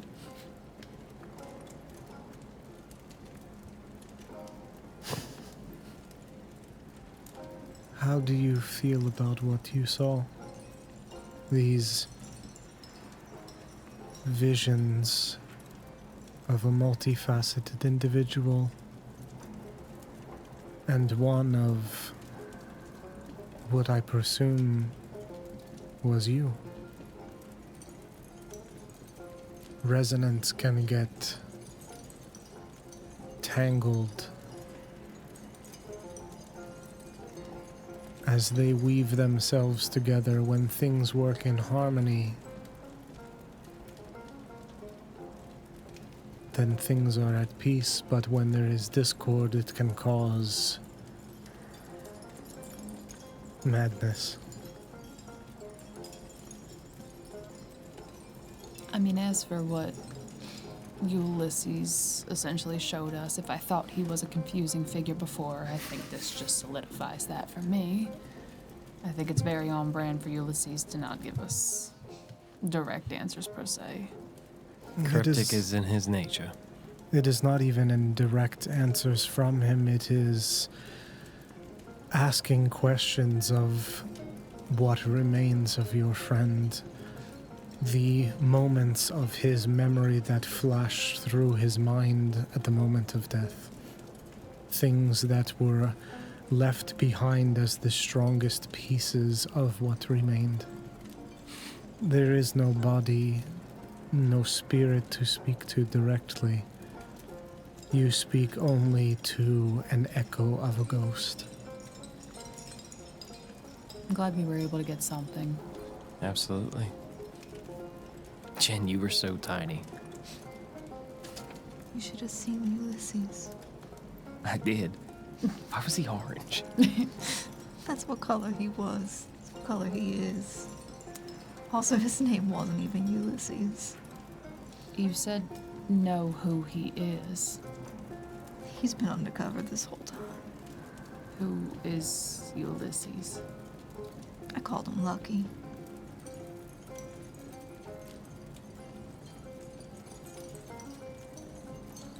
He was quiet. Kind, soft-spoken. And then something happened.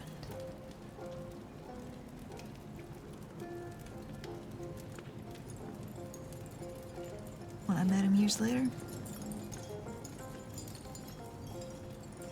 that's when I met Ulysses for the first time. Well, maybe not the first time. There was a game we played as kids. But it was a persona.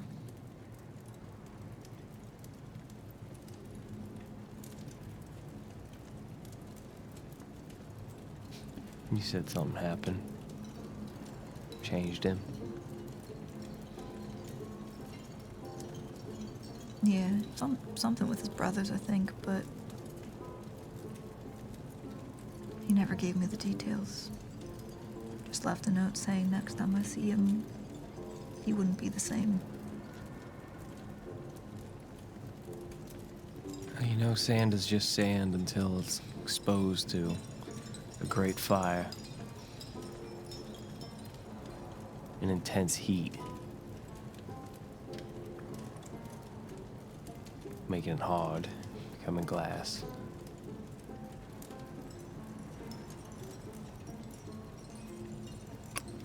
Ulysses had been forged from that.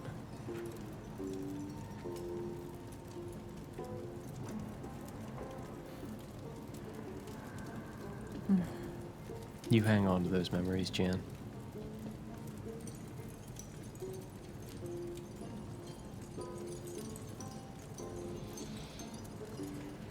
Just two kids running around. Ulysses said at one point,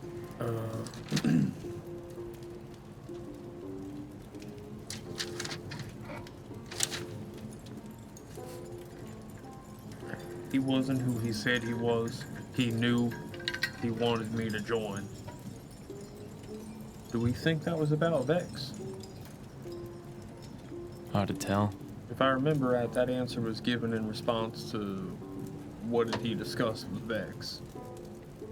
And then the last thing we saw Ulysses' mouth was, I don't, or was it Vex? We saw Vex's mouth, I don't want her dead. Vex said that, yeah. That answer was in relation to Genevieve's question before you saw the Eaglekin. Yeah. Yeah.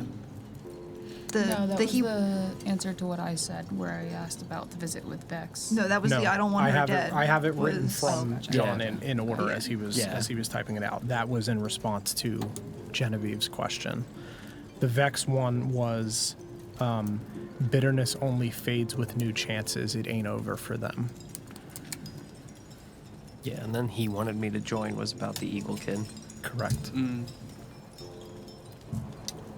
Chami, you ever seen that area of the Luminarch Market before? Yes, there are houses at the edge of the market. Right as you pass the edges of the western side of the market, there are houses behind the most proximate shops. As you extend away from the market, yes. Where's our house in relation to this? Yours is like down In the Narrows. You're like halfway between the Narrows and the surface. Like in the one that we bought? Yes, the one that you bought and the burnt out one that you were hiding out in is halfway between. You So guys are neither in. of them. No, you guys are in like the shithole area of. There's nothing So what here. are the chances there's two burnt out buildings? No, because this one wasn't burnt out. Okay. There was just A fire. ash and soot. Yeah, Okay. the And a dying burnt out fire. workshop was his vision. Gotcha, gotcha, Yeah. gotcha. That's, I mean, so there we got the rocking chair, or the Eaglekin dead in the rocking chair. Yep. But then in the previous scene, or one of the previous scenes, we heard the rocking chair. Mm-hmm. Or we heard a rocking You chair. heard a rocking chair. Yeah. Another crackling fire. I think that was in the beginning of mine. Yeah. Yeah. Correct. Las Vegas. But that was in Las Top Vegas. So, but I will. The vision was Mark II's vision. Yes. Yeah. The sound that you heard was not necessarily correlated with that because of the crossing of resonance. There just happened to be two different rocking chair situations. Could be. Could And be then the same there rocking was chair. The quote of where he died, Where he was. where he was. And that was at the beginning of mine. Okay. Correct. I think we gotta go take a look at this house. Yeah. The one on the Luminarch Market? Yeah. It's close, it's in town. Yeah, It's worth looking at. I agree. Mark 2. Did you recognize his face?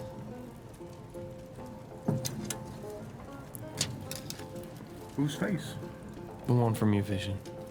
The mask? No. The man. Oh, the man, the The man. half-orc man. Yeah. No, No? I didn't. Right, Don? No. No, Wait, that wasn't Artie? no, no. It was Artie, right? Huh? Was it Artie? Artie's his name, yeah, but Yeah, no, okay. that was not Artie. I just wanted to make sure I got the name right. Oh. What did Artie look like? Well, firstly, he was an elf. Yeah, it's a I think bit different. Yeah. Wait, he was an elf? Huh? How old was he? An age? I don't Anywhere know. between Did he 4 and 40. did he look gray? No, Like weathered? No, no. because there may be a chance that he's still out there. Artie or the half-orc? Artie. Artie. Artie was older, but not like ancient. He was a Oh, he's almost certainly still out there. yeah, absolutely. Yeah. Maybe if we find ourselves out near Las Vegas, we can track him down. I'd rather not. I ran from him. Go back. I mean, He enslaved me. I meant the effectively. half orc Oh, that we were. Yeah. Artie might have information as to where he is. He doesn't need to meet you, but we can track down the half orc, is what I'm saying. I mean, he probably commissioned the half-orc to make whatever it was that he was making. If not to see Artie, but to hopefully get some answers for you, Mark, too. Yeah. maybe. Try to answer some of those questions. Yeah, maybe. I will also, as a reminder of the things that you had gotten from the brokers, because that was months ago, that you were given information about a weaver known as the Graftrite within Las Vegas, known for his warforged construction. So that memory tracks with the information, at least that Mark II, what little information you got from the brokers about what am I, essentially, with them not being weavers and able to give you much information, was if there is anyone that might know, it's Bongo, who had an amount of information for you, and this other figure in Las Vegas, should you make your way there. Right. That, assuming Artie didn't build you, maybe this person did. Gotcha. Which I respect, that was months ago. Yeah. Months and months. What time of day is it? Let's see, you guys woke up, went to Bongo's, had surgery. Casual surgery. It's probably like 3 p.m., I would say. It's an based on outpatient the- procedure. So You we, walk right out. so we can go get lunch, you know. Yeah, I would say it's about 3. Yeah. Is it lunch or dinner at this point?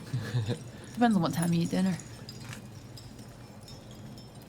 Well, if y'all don't have any other questions to chime, I think I could use a bite and definitely a drink. yeah, I think we can maybe head out to the Luminarch Market, grab something to eat, and see if we can scope out this house. Yeah?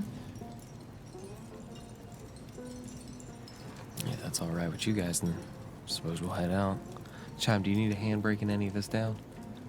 No, I should be okay, thank you. I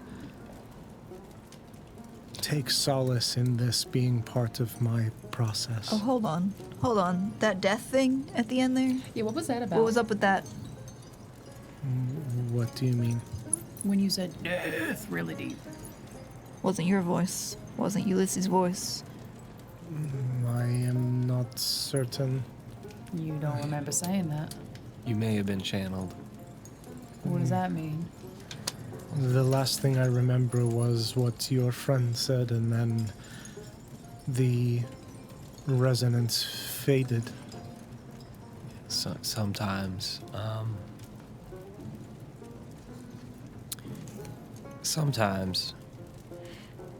when you are conducting a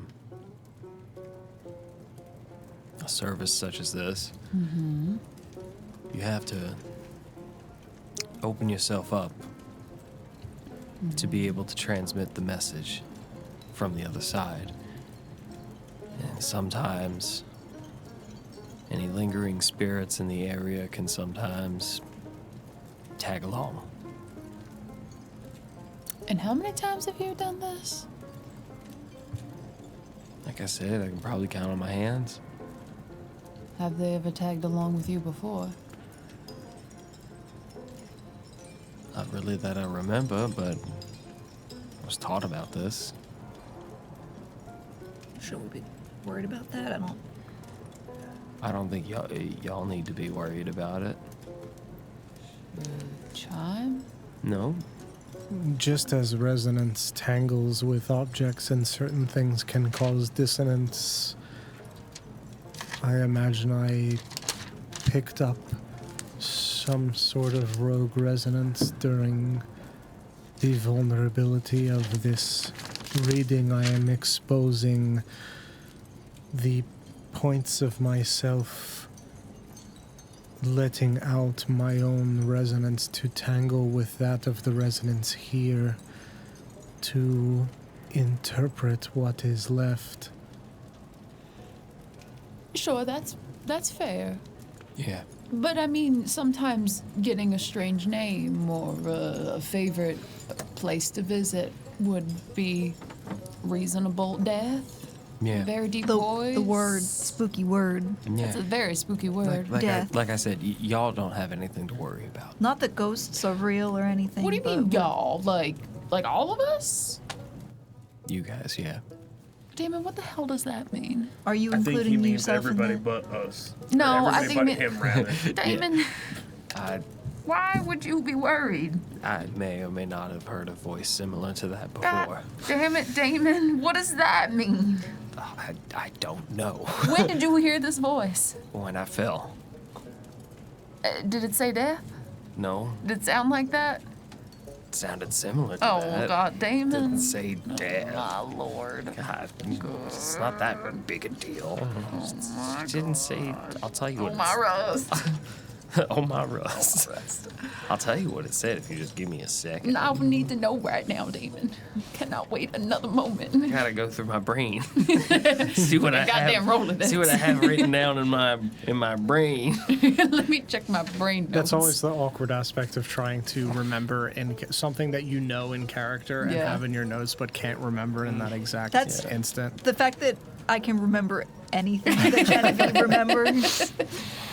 Yeah, it is difficult. It's a wonder Chell can remember anything Chell I remembered remembers. Ulysses' name. Yep. It's good. That's You remember details. That's good. that's what I got. Little victories are still victories. Listen. Was I looking through the note that John sent me when we started? That's between you But and that's John. what it's there Yeah. for. No, I did know his name though. Yeah, Definitely. she did. For sure. No, I didn't. You did. Yeah, I texted Nick. I said, "Is this right?" Yeah, Yeah. she For did. sure. Yeah. Yeah. Yeah. Definitely. Mm-hmm. She did. You seem like you don't believe me. No, she totally did. did. I can No. confirm. Yeah, me too. Let me see if I can find it. Yeah, I got it. You got it. Yeah. Welcome to the Mid-Rust podcast. It said that they see me. Oh, they? Plural? No more rest for the wicked. No more rust for the wicked? Rest. Oh, they a fan? Yeah. All things live. All things die. That's It not said all good. these things to you at once, Yeah. All right. and now we have death. Now we have We death. try again somewhere new. We try again somewhere new. You sure this wasn't some sort of magic 8-ball situation? We failed to predict What does that mean, Damon? the control they had. Why? We are so sorry. Damon! Blackened skies. Going somewhere bright. Recite poetry. Damon! This is a problem. Keys. There's more? Doors. Above. See, these are normal words that I would have not been scared of. Soaring. Below. Buried. Watching. Beginning. And. Stop. Spires. Spires. Yeah. The It didn't say death, but okay. Well, I'm glad it didn't say Yeah, death. just like I said, it was a similar voice. That's. Similar. Oh. Oh, that's different then. I'm sorry for possibly overreacting. Damon, we might need you to write down some of All this of stuff. those words you just said. Chime, do you also perform exorcisms? No. I used to. Obviously, they're working for you. I did. Did you perform Dang. one yourself or other people? Other people? Do you remember how to do the exorcisms? Yeah. Could you teach us to hopefully no? It wouldn't work. All right. What if you did it into a mirror, staring right at yourself? Go away. Then I run the risk of my soul being trapped within the mirror. Oh God, Damon! Why are you like this? Is there anything else spooky or eerie we should know before we Have you met me? This is Damon or Glenn? All right, Damon. So you've been hearing voices when you fell from wherever you fell from, and they said a handful of different things. Was that like along the entire period in which you were falling, or was Yes. that like a all at once kind of It was as I was slam falling. poetry? Was it multiple voices? Was it the same voice? I remember it being somewhat of a choir. Like voices intertwined. Angels, perhaps. I don't think demons can sing. I wouldn't really know, but I wouldn't say it was singing. oh God. Oh my rest. One thing at a time, I think. Yeah. Can we at this point do one thing at a time? I don't think we can. But we have to try. Damon has an implant in his skull. Yeah, I'm all fucked up. I would say. Let's get some dinner. I mean that endearingly. I don't mean that. Your resonance was also very dissonant, you said. Yes, like low pulsing with nails scratching on a chalkboard. Yes. Can you like change the frequency? And You can attempt to mask your resonance, which is what Damon was doing when we first met, but you cannot hide from your resonance. It is the record of all that you have done and will do. So there's no like retuning? You had said previously, though, that resonances get tangled. Yes, they can. And when they do become tangled, more than one, they become dissonant. Yes, Rust has Rust has resonance, and when people implant themselves with more and more Rust, the frequencies of each of those objects can cause dissonance with the host and cause madness. Do you hear mine now?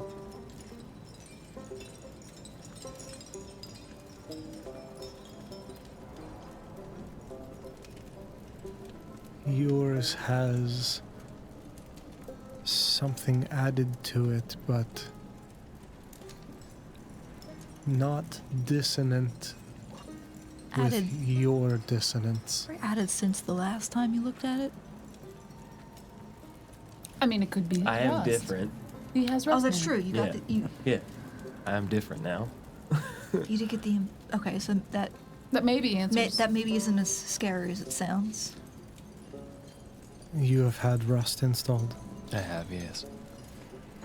The Rust that is currently implanted is not dissonant with your particular brand of dissonance, at least right now. So if Harmonizing? No, not harmonizing. We're building a chord, is what it is. So Yeah. So if he was dissonant, Yeah. if he was dissonant to begin with, it's safe to assume there's two things overlaying each other. Possibly, yes. Is there a way to separate the dissonant noise, like differentiate what's Damon and what's this other thing that's making your chord dissonant? It is very difficult to separate. If you picture a note on a piano, when you press it, it echoes out if you are holding the cord. And as you add to that, it weaves itself into the existing sound and becomes a part of it.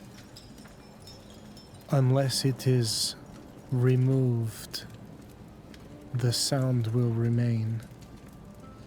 The chord will continue to grow, however dissonant it may be.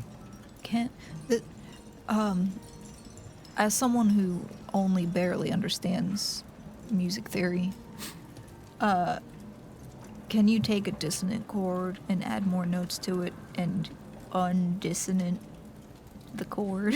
I don't think so. I don't think so either. I think they're either in the same key or they're not. Yeah.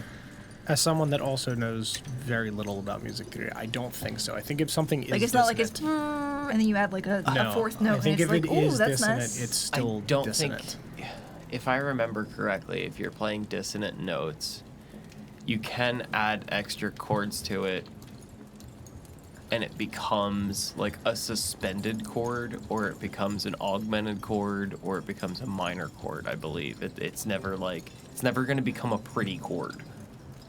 Like pretty being majors. Yeah, so Yep. just can. because I'm curious about this, because that's also very relevant to like how resonance itself works. Music theory with NotGreatRPG. Is you can add to it to make it less jarring. It will still inherently be dissonant, but you can add things to it to make it less so. It will never not be dissonant, Okay. but you can make it less harsh by thing that I adding saw- additional to it. Yes. The thing that I saw says that you can make it a jazz influence chord. You can jazz it up a bit. Yeah. I just got a jazzy soul, guys. Come on. That's a word to describe it. I don't know if that's the word I would use. Y'all got that pop music going on. I got freeform jazz Yeah. going on inside of me. Kind of what it is. That's what David's soul started. It sounds like the intro to SNL. Playing on top of itself 6 times. But yes, your out of character question from a music theory perspective, with understanding how resonance works in this world, yes, We can soften it.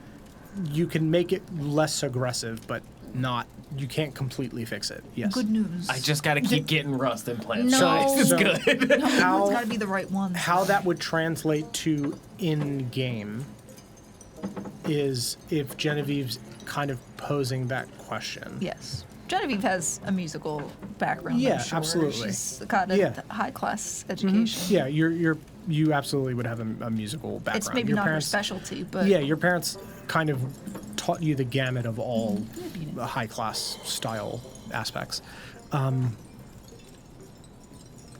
Certain features of resonance can be added to, and when things are working in harmony, the addition of rust to a person's resonance can be beautiful, but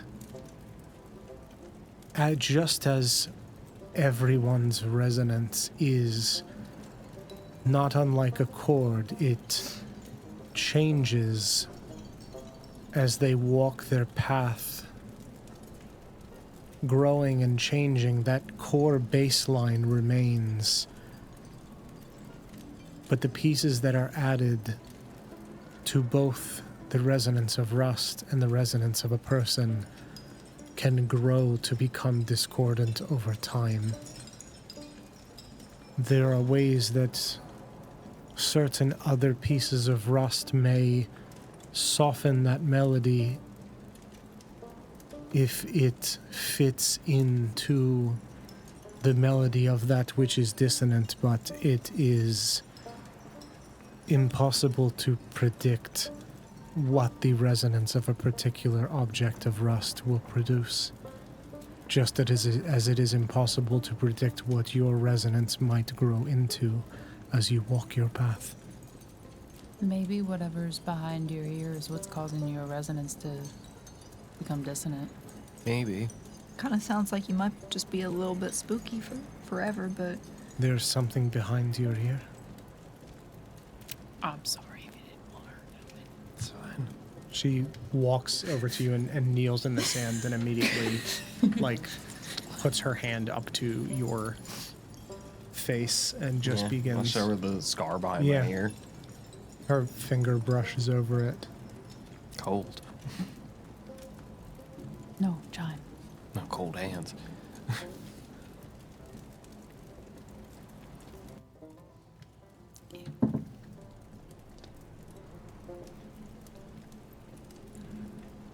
Difficult to hear, but there is.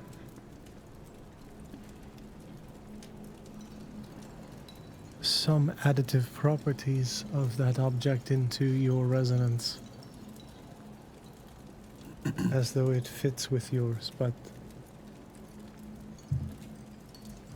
something about it causing dissonance in your own. Like a piano string snapped.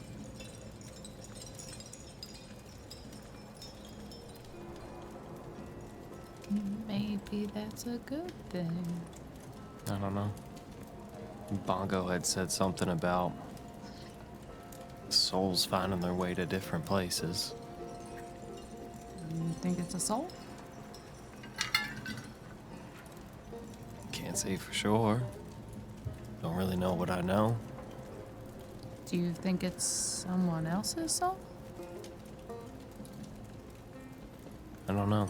I mean, if they can put a soul in Mark II's body. No offense, Mark II. We also don't know that a soul got put in my body. In my defense, I think a soul was placed in all of our bodies. What I mean is, I don't know that I have a soul per se.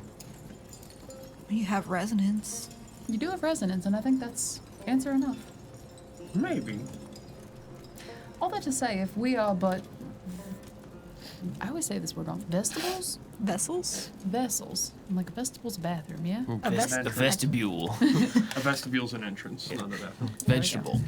If we're all but vegetables, Tubbers. what is vegetable? No, if we're all but vessels, and a resonance perhaps gets assigned to us, what's to say that a bit of another resonance, words are hard, especially with a southern accent, Vestibule, residence. can't also fight for the same spot? I mean, that's kind of how twins are made. Sure. But that's more, spiritually speaking, that's more so a twin spirit. A single spirit split the two. What if they don't split? Well, Bongo had said something about memories being a window into a past life. Yeah, and I guess you weren't made with two souls because you have the scar, so I think it was implanted. Yeah. I think that could be the cause of my resonance, is if Bongo is truly right, that there is another life floating around in my head.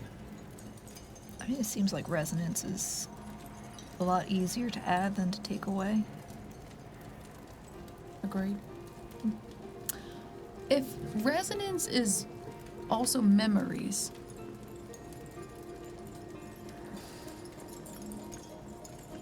who's to say that the voices you're hearing were not from you falling, but from whatever was implanted in you? We'll never know. I mean, maybe we will. Not right now. Not right now. Drink some food. I could eat. Okay. I especially want to see this house. I would like to know a little bit more about those voices you were hearing, but we could wait till after we're done eating. I can tell you more about that later. Chime, thank you again. Yeah, thank you. Of course. I hope that this brought you some comfort. And I am sorry for the loss of your friend. I'm sorry for the loss of yours. Should you need anything, you know where to find me. She stands and starts unhooking gently. Let's stand up and... Shall we then? We shall. Yep. Someone help me out of the sand. I'm sinking in. Actually, Mark II is probably in worse shape than I am. Shake him out. Sand in my gears.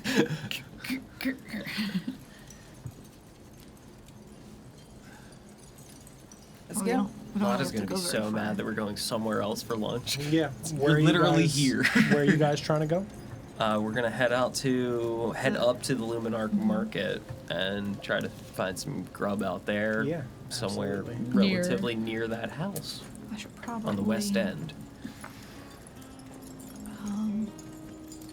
East End boys and West End girls. Sometimes you better off dead. Gun in your hand, it's pointed at your head. Probably disguise myself in some... That would be wise. Yeah. Maybe a mustache? Maybe. Hang on. I don't know how convincing a mustache would be. I have cat Glenn does have a costume bag. Use it to backseat. Are those ears? No, they're horns. Or, Nope, they're yours. Look, now she's a satyr. It's okay. She's to backseat. Let me look at my shops here. I was thinking more like maybe like a Large cloak. like a what's it called? What like a nun wears? oh, I have Habit? Yeah, something like that. Or Monks don't wear habits, right? No, they do. Not. I feel like No, they wear robes. yeah. I feel like if I The booked eyes. Stop. I made a I can't. I love help. You'll meet him later. Meow. I made a character tail that in there? is hiding and on the run, and I gave her horns that Yeah. are really difficult to cover. You just slap a Sharon's badge on her and call it a day. No one's gonna ask. Just got a sheriff's badge in my back. Never know when you might need it. Perfect. All right. Got some good stuff in there. I gotta get more. Yeah, I'm also on the run and I have neon green hair. Blue. Bluish hair. Right. What? You No. gonna hit me? What is this? Jen braided your hair so that it goes into your hat. Yeah. So that you can't see it. We gotta get you a better hat. Maybe we can find a haberdashery on the way there. Haberdashery. Yeah, Haberdashery. yeah, Yeah. That's. I mean, it's gonna be hard to get at. Never really been much of a hat person. I'm sure they make hats for corn folks. Problem is, I'm trying to hide them. That's what I mean. You cover them up. Just put them in the hat. Like a really big hat. I think the nun idea is a great idea. Genuinely. Jen? Where are we gonna find a Well, habit? because like nun hoods go They like, like this. kinda They go yeah, out. Kinda I agree. like a Where are we Yeah. gonna find a habit? There we go. I don't know. The nun store? Yeah. yeah Nuns are us? Like, where are we going? uniform shop. Uniform, could you imagine? Old money. Scrubs, Yeah. work boots, habits. Perfect. Okay, I got all my stuff. All right. Cool. Nun locker. That's good. You guys head back out of the Grinning House and up topside to the Luminarch Market. It being the early afternoon, it is certainly bustling at this time of day. There's a lot of people. Walking around doing their shopping, convening around the beacon itself in the square. for food as you get to the western side of the market towards where this house that you had seen was.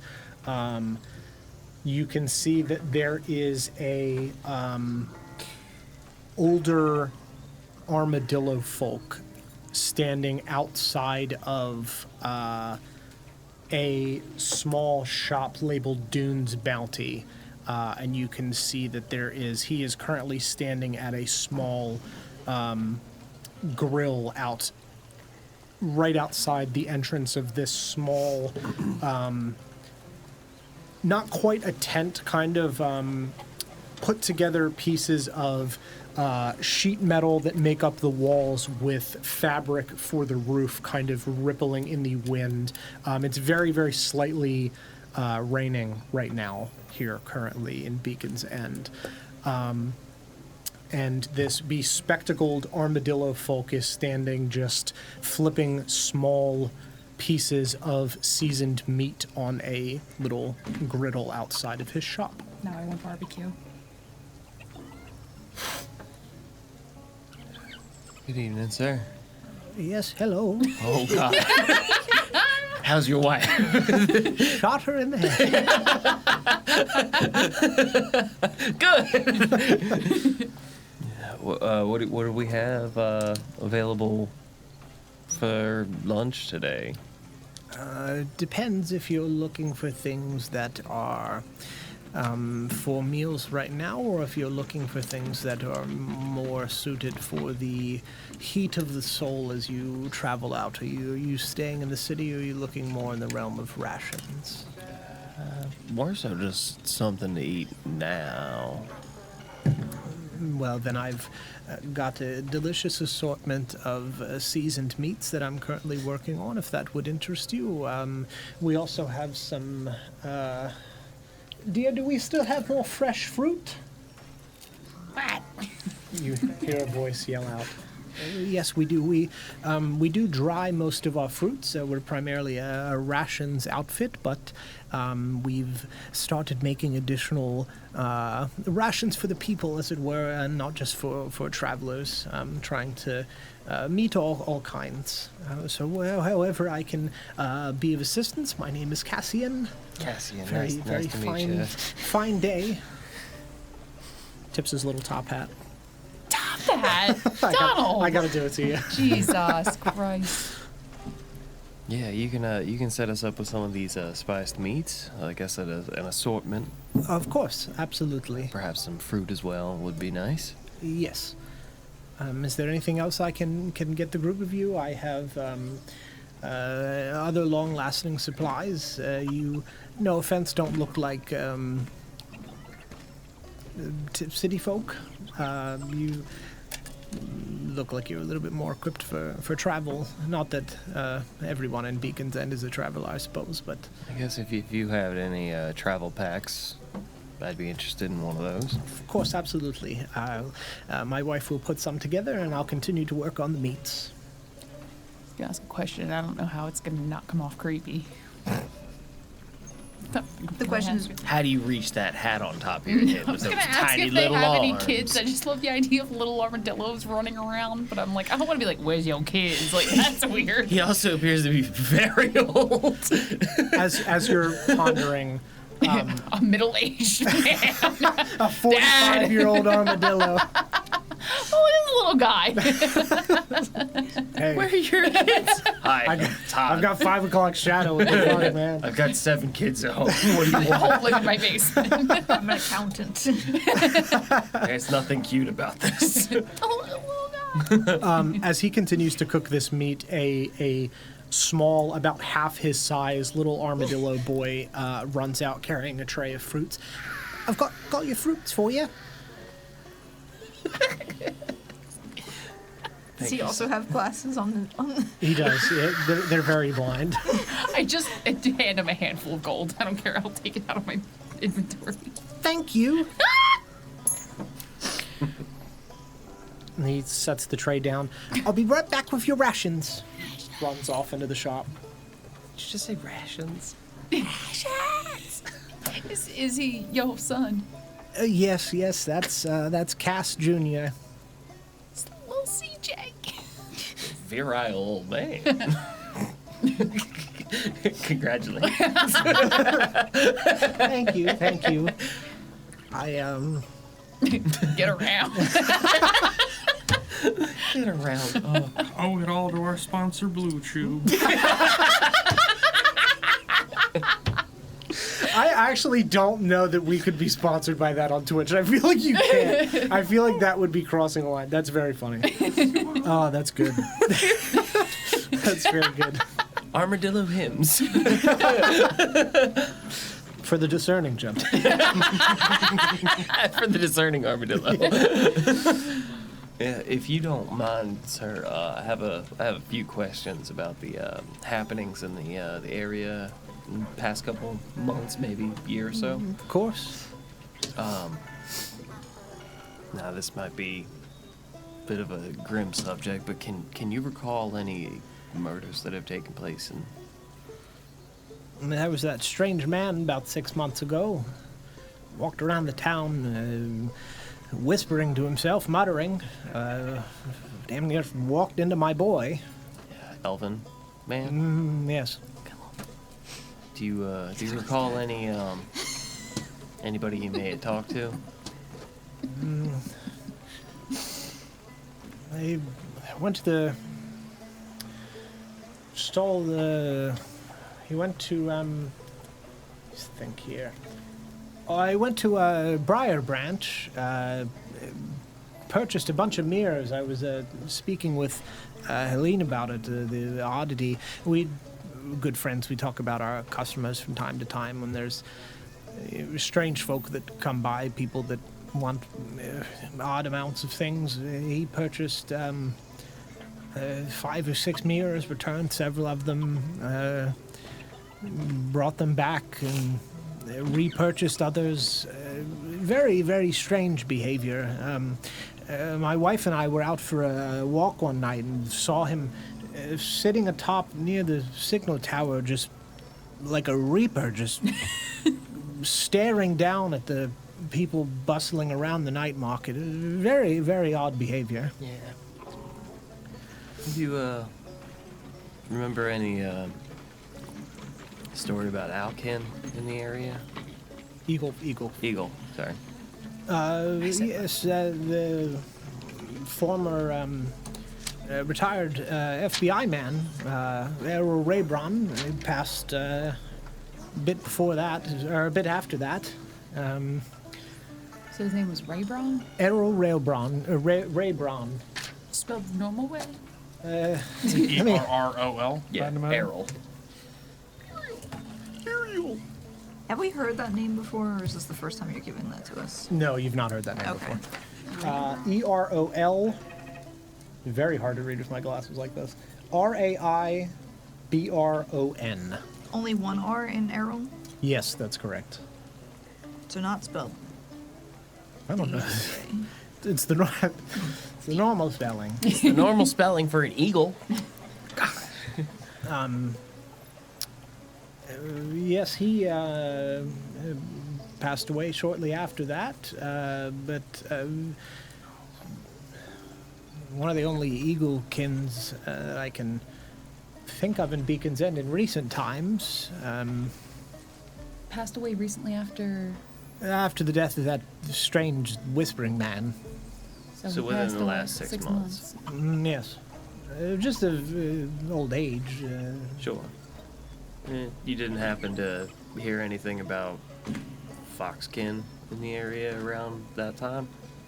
There's a couple foxskins in the area. Nothing Possibly some sticks injured? out. Not that I can think of, no. Into Damon's head, I would say, should we mention the fire? He crawled out of a building. Wasn't there flames? Just that there was ash all over from the fire burning out and spewing the ash everywhere. And going back, I know. Well, never mind. Nothing comes to mind. All right. Where did Errol live? About 2 streets that way. Brick and wood house. the edges of the market. Enough that you could, stroll your way down and get a small bite to eat on a beautiful day under the sols, but far enough away that you were away from the hubbub and rustling of travelers. Excellent. Do you happen to know if that home is has been since occupied? I can't say that I've noticed. We get a fair few people in Beacon's End. People often keep to themselves about kind of their comings and goings, as you can imagine, with the type of place that this is. I can't say that I'm certain. We live the other way, on the other side of the market, and we relish the walk in the morning over as we kind of pass through, collect our supplies. Is it like this, or is it? How do you keep your hat on? As you like ponder that, the boy rolls out and pops up and hands you another tray with these rations. Is the tray like on top of him? As Yeah, he's rolling? yeah, absolutely. Oh yeah, no fair. That has a different connotation. I'm sorry. Here you go. Got Just your rations for you. Full-blown tears. What's your name? CJ. That's right. I knew that. I'm so overwhelmed with emotion. I can't think. I'm so sorry. Thank you. You're welcome. He rolls back into the shop. That's my boy. Sure is. He's a good boy. He's a good boy. I love that boy. He's a good boy. Is he going to school? Doing good? Is he all right? Yes, he's a hard-working lad. Very, very bright, just like his mother. Well, Caspian, I truly appreciate the information. Of course, it's always nice to share a conversation with passersby. Absolutely. Especially in my old age. I'll give him an extra gold on top of whatever we owed him for Thank you much. tipping him. Appreciate it. Was it Cassian or Caspian? Cassian. And, your 4 platters of assorted spiced meats. And you have your fruit and your rations from my boy. Awesome. Thank you so much. Of course, of course. If anything else, if you find your way in or out of Beacon's End, find your way back and pick up any additional supplies you might need. Or you can also visit if you're looking for more survival gear types of stuff, Helene at the Briar Branch is wonderful as well. Thank you again. Of course. Is Have the a Briar lovely Branch- day. Sorry. You said have a lovely day. I thought you were saying I love you. No. I love you. I love you. Is the Briar Branch close by? Yes, it's just right across the market square, catty-cornered right from my shop. If you head straight across past the beacon, you won't miss it. I'd like to stop there if we can. Fine. Go shop. I'm sure there's tables and stuff. Yeah, there's absolutely tables kind of scattered picnic about. tables and whatnot. Yeah. I'll sit down and eat my assorted fruits and spiced meats. Yeah. I'm going shopping. Yeah. They don't have to leave. It's Sure, absolutely. secret. You guys are eating. Anything else anyone wants to pick up while you were in the market? Okay. You're going over to the Briar Branch. Genevieve would have braided her hair around Yeah. her horns to make it look like just like a cool hairdo Sure. instead of Yeah. Big old space buns. yeah. Love that. Yeah. You head over to the Briar Branch, which, as described, is a very survival outfit store. The entrance is built up with pieces of metal piping and reused tree branches kind of popping up the entryway. The inside is various shiplap pieces of wood, all reclaimed from various spots. There's not a scrap of wood in here that matches something else. There's just sections of things that kind of match just to kind of paint. What this is, there are, pickaxes and rope hanging from the walls, large pots and pans for cook gear. There's a lot of different rust implements that are hanging for climbing and there's signs for, not rocket pitons, but like powered pitons to get through the rock, stuff like that. That type of survival type gear, not like rations. This is ropes and pickaxes and survival gear. Okay. You walk in, and there is a human woman, darker skinned, pale blue hair, pulled back in a kind of like messy bun, dressed in very functional leather clothing. Hi. Hi, I was sent over by Cassian. Lovely man. I just wanted to look around, see what you might have. Of course. Are you looking for anything in particular, dear? I noticed this is more for traveling and the sort. Do you have any first aid for people that get hurt? If you're looking for first aid, I have some bandages and stuff, but I'll admit I don't quite specialize in that stuff. If you're looking for like potions, or are you just looking for like a healer's kit, like a generic med kit? Preferably I've got a that. healing potion, but If you're looking for potions,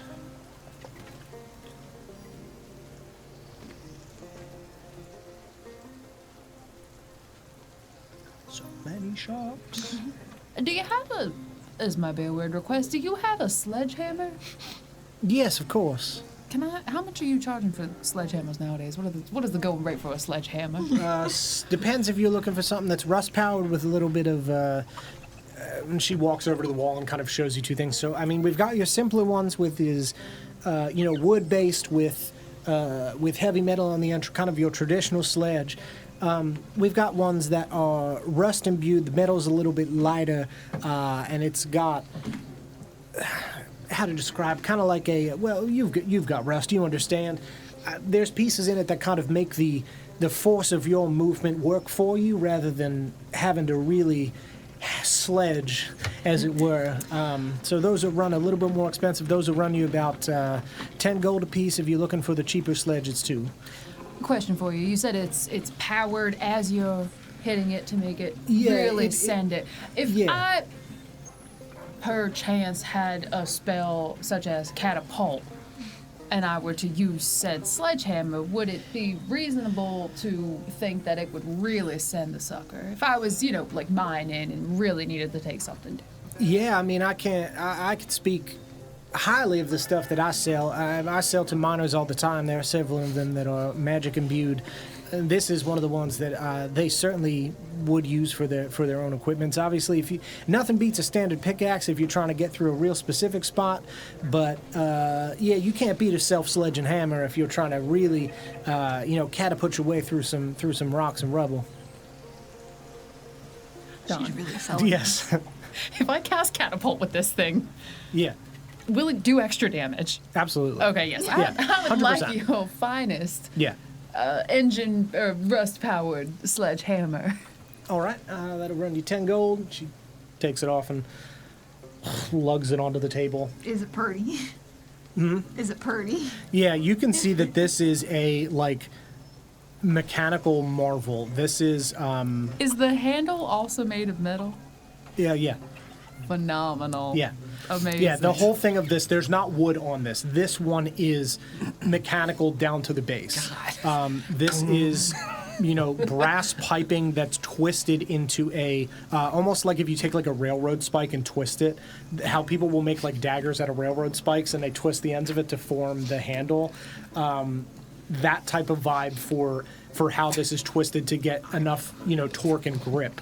And you can see that the head of this is a hefty, regular sledge, but on the back end of it there is a glowing blue pulsing light attached to it that's wired into the twisted metal handle.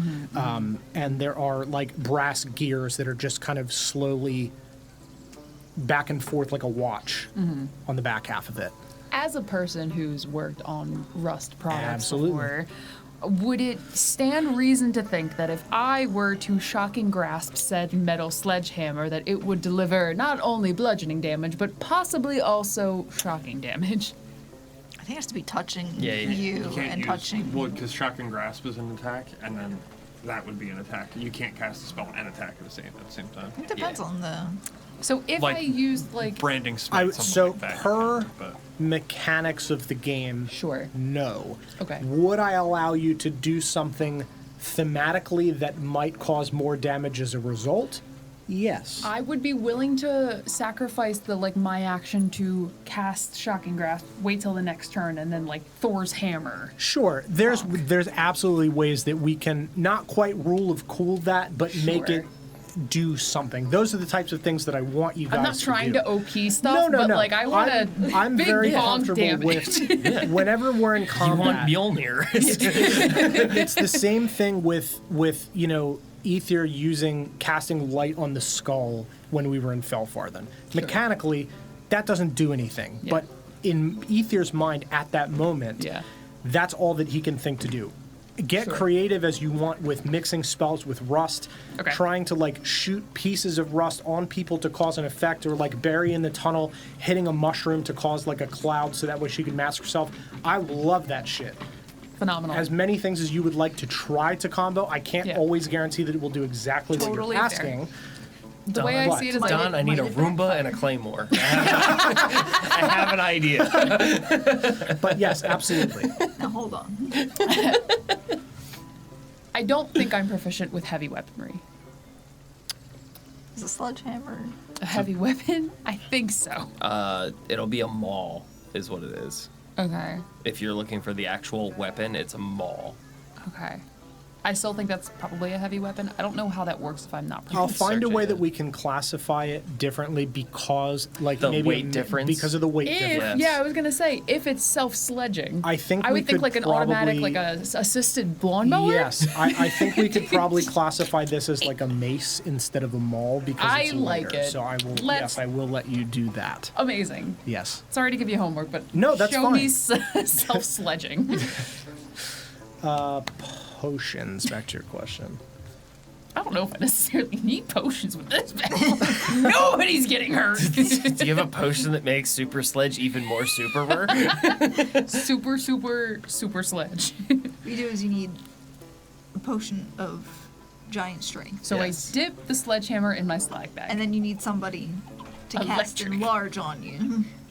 And then I cast enlarge. My brain immediately went to you, taking the hammer, winging it at somebody with catapult, and then casting heat metal on. That's where I thought casting heat metal on the sledgehammer while it's embedded in someone's chest. I don't think sledgehammers do that. If you hit them hard enough, If you it hit could. something squishy enough with a sledgehammer, it goes Chell, through look at it. John's I comment. think. Jonathan, please. What? He's trying to be. And you hesitated when I suggested you buy a Morning Star. Listen, Is this since my purchasing Twitch said isn't- Morningstar, I've had 0 complaints. Yeah. It's my bank that was upset about the purchase, not Morningstars. me. I use mine every day. If you're looking for potions, I would recommend you check out Powder and Petals. That's a couple shops down. She also does things with not just healing droughts, things that are a bit unpredictable. She's a bit of an experimenter, but certainly interesting. And she's right over yonder. A couple shops down. Yeah, you'll see it. Amazing. Into Damon's head. I none of just us are there with you. into Damon's head because I walk out of the store and I As see you're him in leaving. the distance. Into his head, I just start giggling and I walk to the next store. Just eating some Yeah. delicious spiced meat. With looking around the Luminaire market or Luminarch market, Just see me walking. is there a weapon shop, a smith, or an enchanter or anything like Yes. that? Yeah, if you're looking for a weapon shop, there is one. And if you're looking for an enchanter, there's a couple different weapon shops. there's not much in the way of enchanter. I mean, there's like, it depends on what you're trying to do. There's poisons and potions and alchemy and that kind of stuff. Powder and petals is probably the closest you'll get to an enchantment. It's not going to be magic. It's going to be more like mixing of components. Yeah, it's more tangible things. All right, yeah. Did you see? True. I wonder what he meant by that word. Yeah, I go to the potions place. Sure, absolutely. Yeah, you walk into Powder and Petals, and as you walk in, you're immediately choked with like soot and ash. Oh no! As a scatter-haired gnomish woman sticks her head out from behind the counter and just puts the goggles on her forehead, her face covered in ash. Sorry. Are you the owner of the shop? Yes. All right. What do you have? What are you looking for?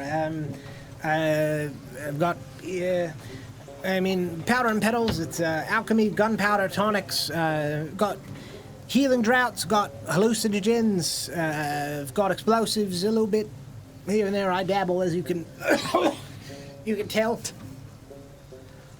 You said explosives? It's mostly giggling is louder.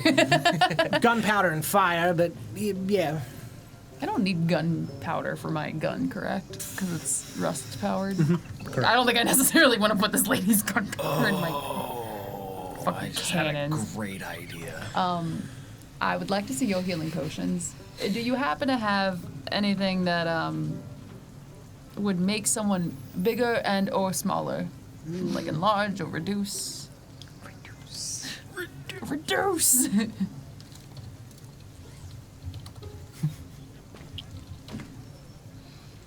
Gunpowder pack, slag pack, taped to the front of the hammer. Yo! Get sent to the moon. Yeah. Sledge shotgun. Yes, we do have these other potions that you're looking for. I've got healing potions. I've got potions that will make you smaller or larger depending on which way you twist the cap. Depends on what you're trying to do. How much do you charge for them? The healing potions.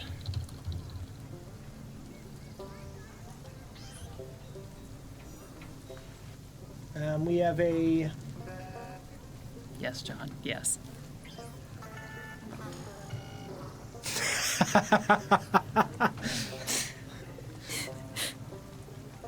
We've got the 2d4 plus 2 potions, and those are 10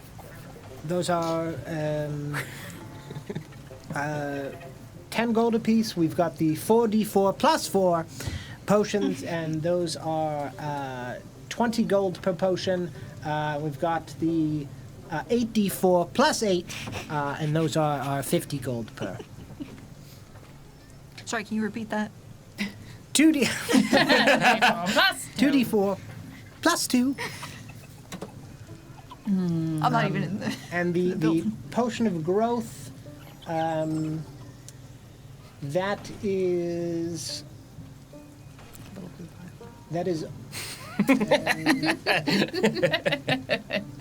also 50 as well. Paul does love the 2d4 plus 2. Plus 2.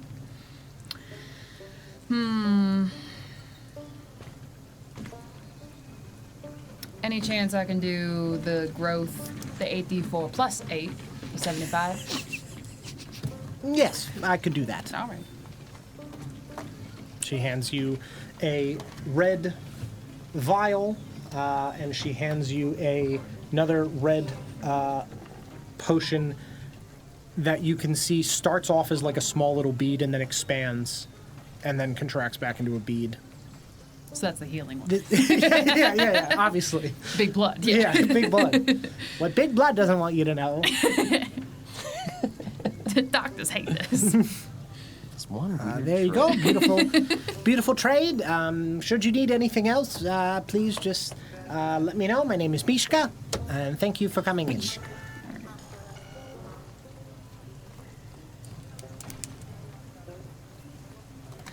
Yeah, I'd head back. Just shit-eating grin, just... Yeah. Would the three of you do or talk about anything as you're I would have finished seated? my food and just gotten up, and I'm writing a bullet list for you. Okay, so, sure, Just absolutely. to expedite the shopping. Yeah, 100%. As you are seated, from one of the shops, another Warforged walks up and just kind of tilts his head in the direction of Mark II and nods. Stare blankly at him. Yeah, you can see that he is dressed similarly in a long leather, like, duster cloak and a leather apron, and is just kind of holding some tools. You need a tune-up? No. All right, then. If you need anything, RUSTFall repairs. Fix you up nice. Affirmative. Not often I see interesting warforged like yourself around here.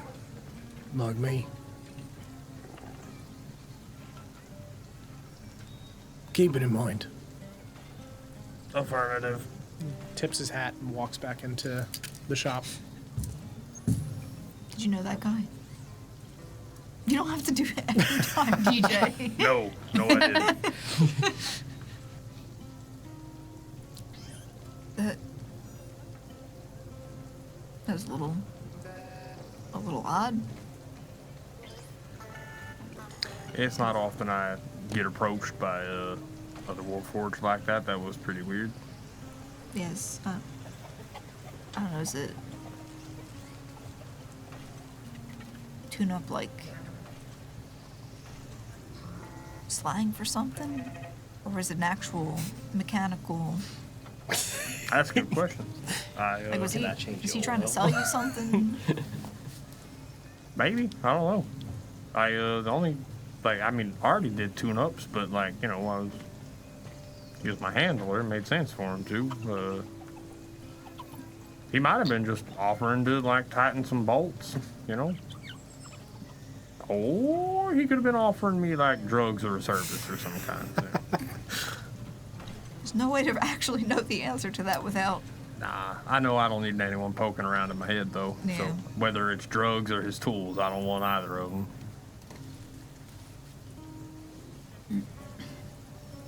He said the name of his shop. RUSTFall repairs. Yeah. So since Damon is doing his shopping off camera, Did you say there was a weapons shop? yes.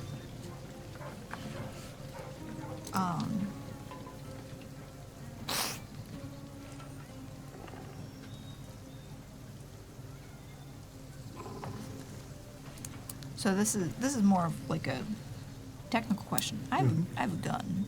You do. Right now? Yeah. Tengo pistola. Do I need to buy stuff for said gun? Like, it's just His gun. like I mean, it's you. just listed as So most of the guns, I'm not tracking like bullets and stuff. We're tracking the you have to reload after whatever the gun says Yeah. amount of shots. But I'm not tracking like, individual arrows, individual bullets, because that Okay. just seems tedious.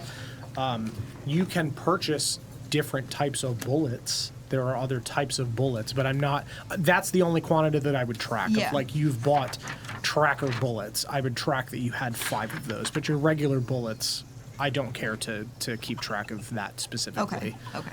I'm catering the amount of gold that you guys get from doing things with the expectation that you will have purchased some amount of upkeep items.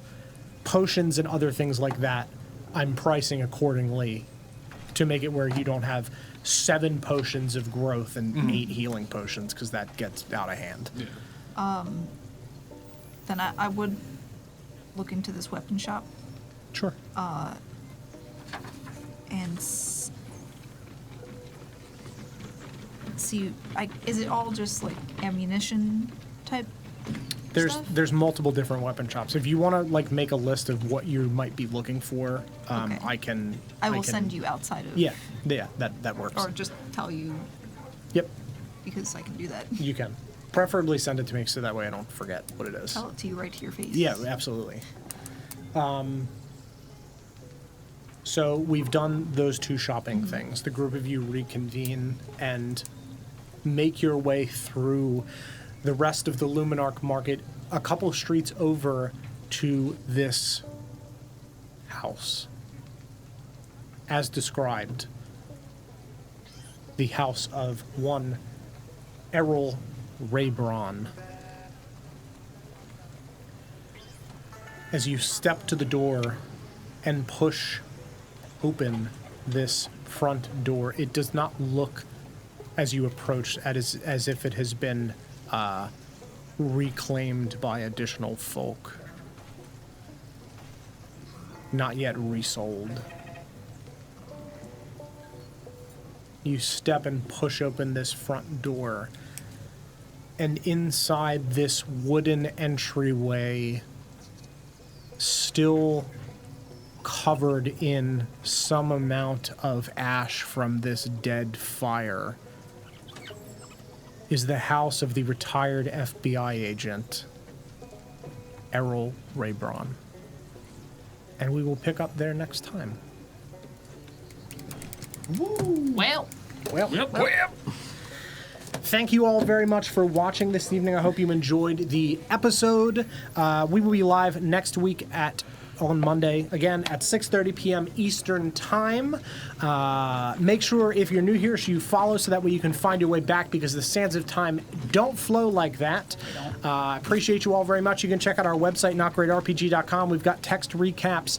We've got links to our podcast, both for the City of Oshwamp and for this campaign DM'd by John and myself, respectively. We've got links to our YouTube channel, where we've got all of these streams way back to our first campaigns many moons ago. So many moons. Like ago. 7 moons ago. At least a few. At least a few moons More ago. than one. More than one Less moons than ago. 1,000? Non-zero number. A non-zero number of moons ago. And we will be back next Monday at 6:30 p.m. Eastern Time. Have a wonderful evening, and as always, be safe out there on the frontier. Bye. Good night. Bye.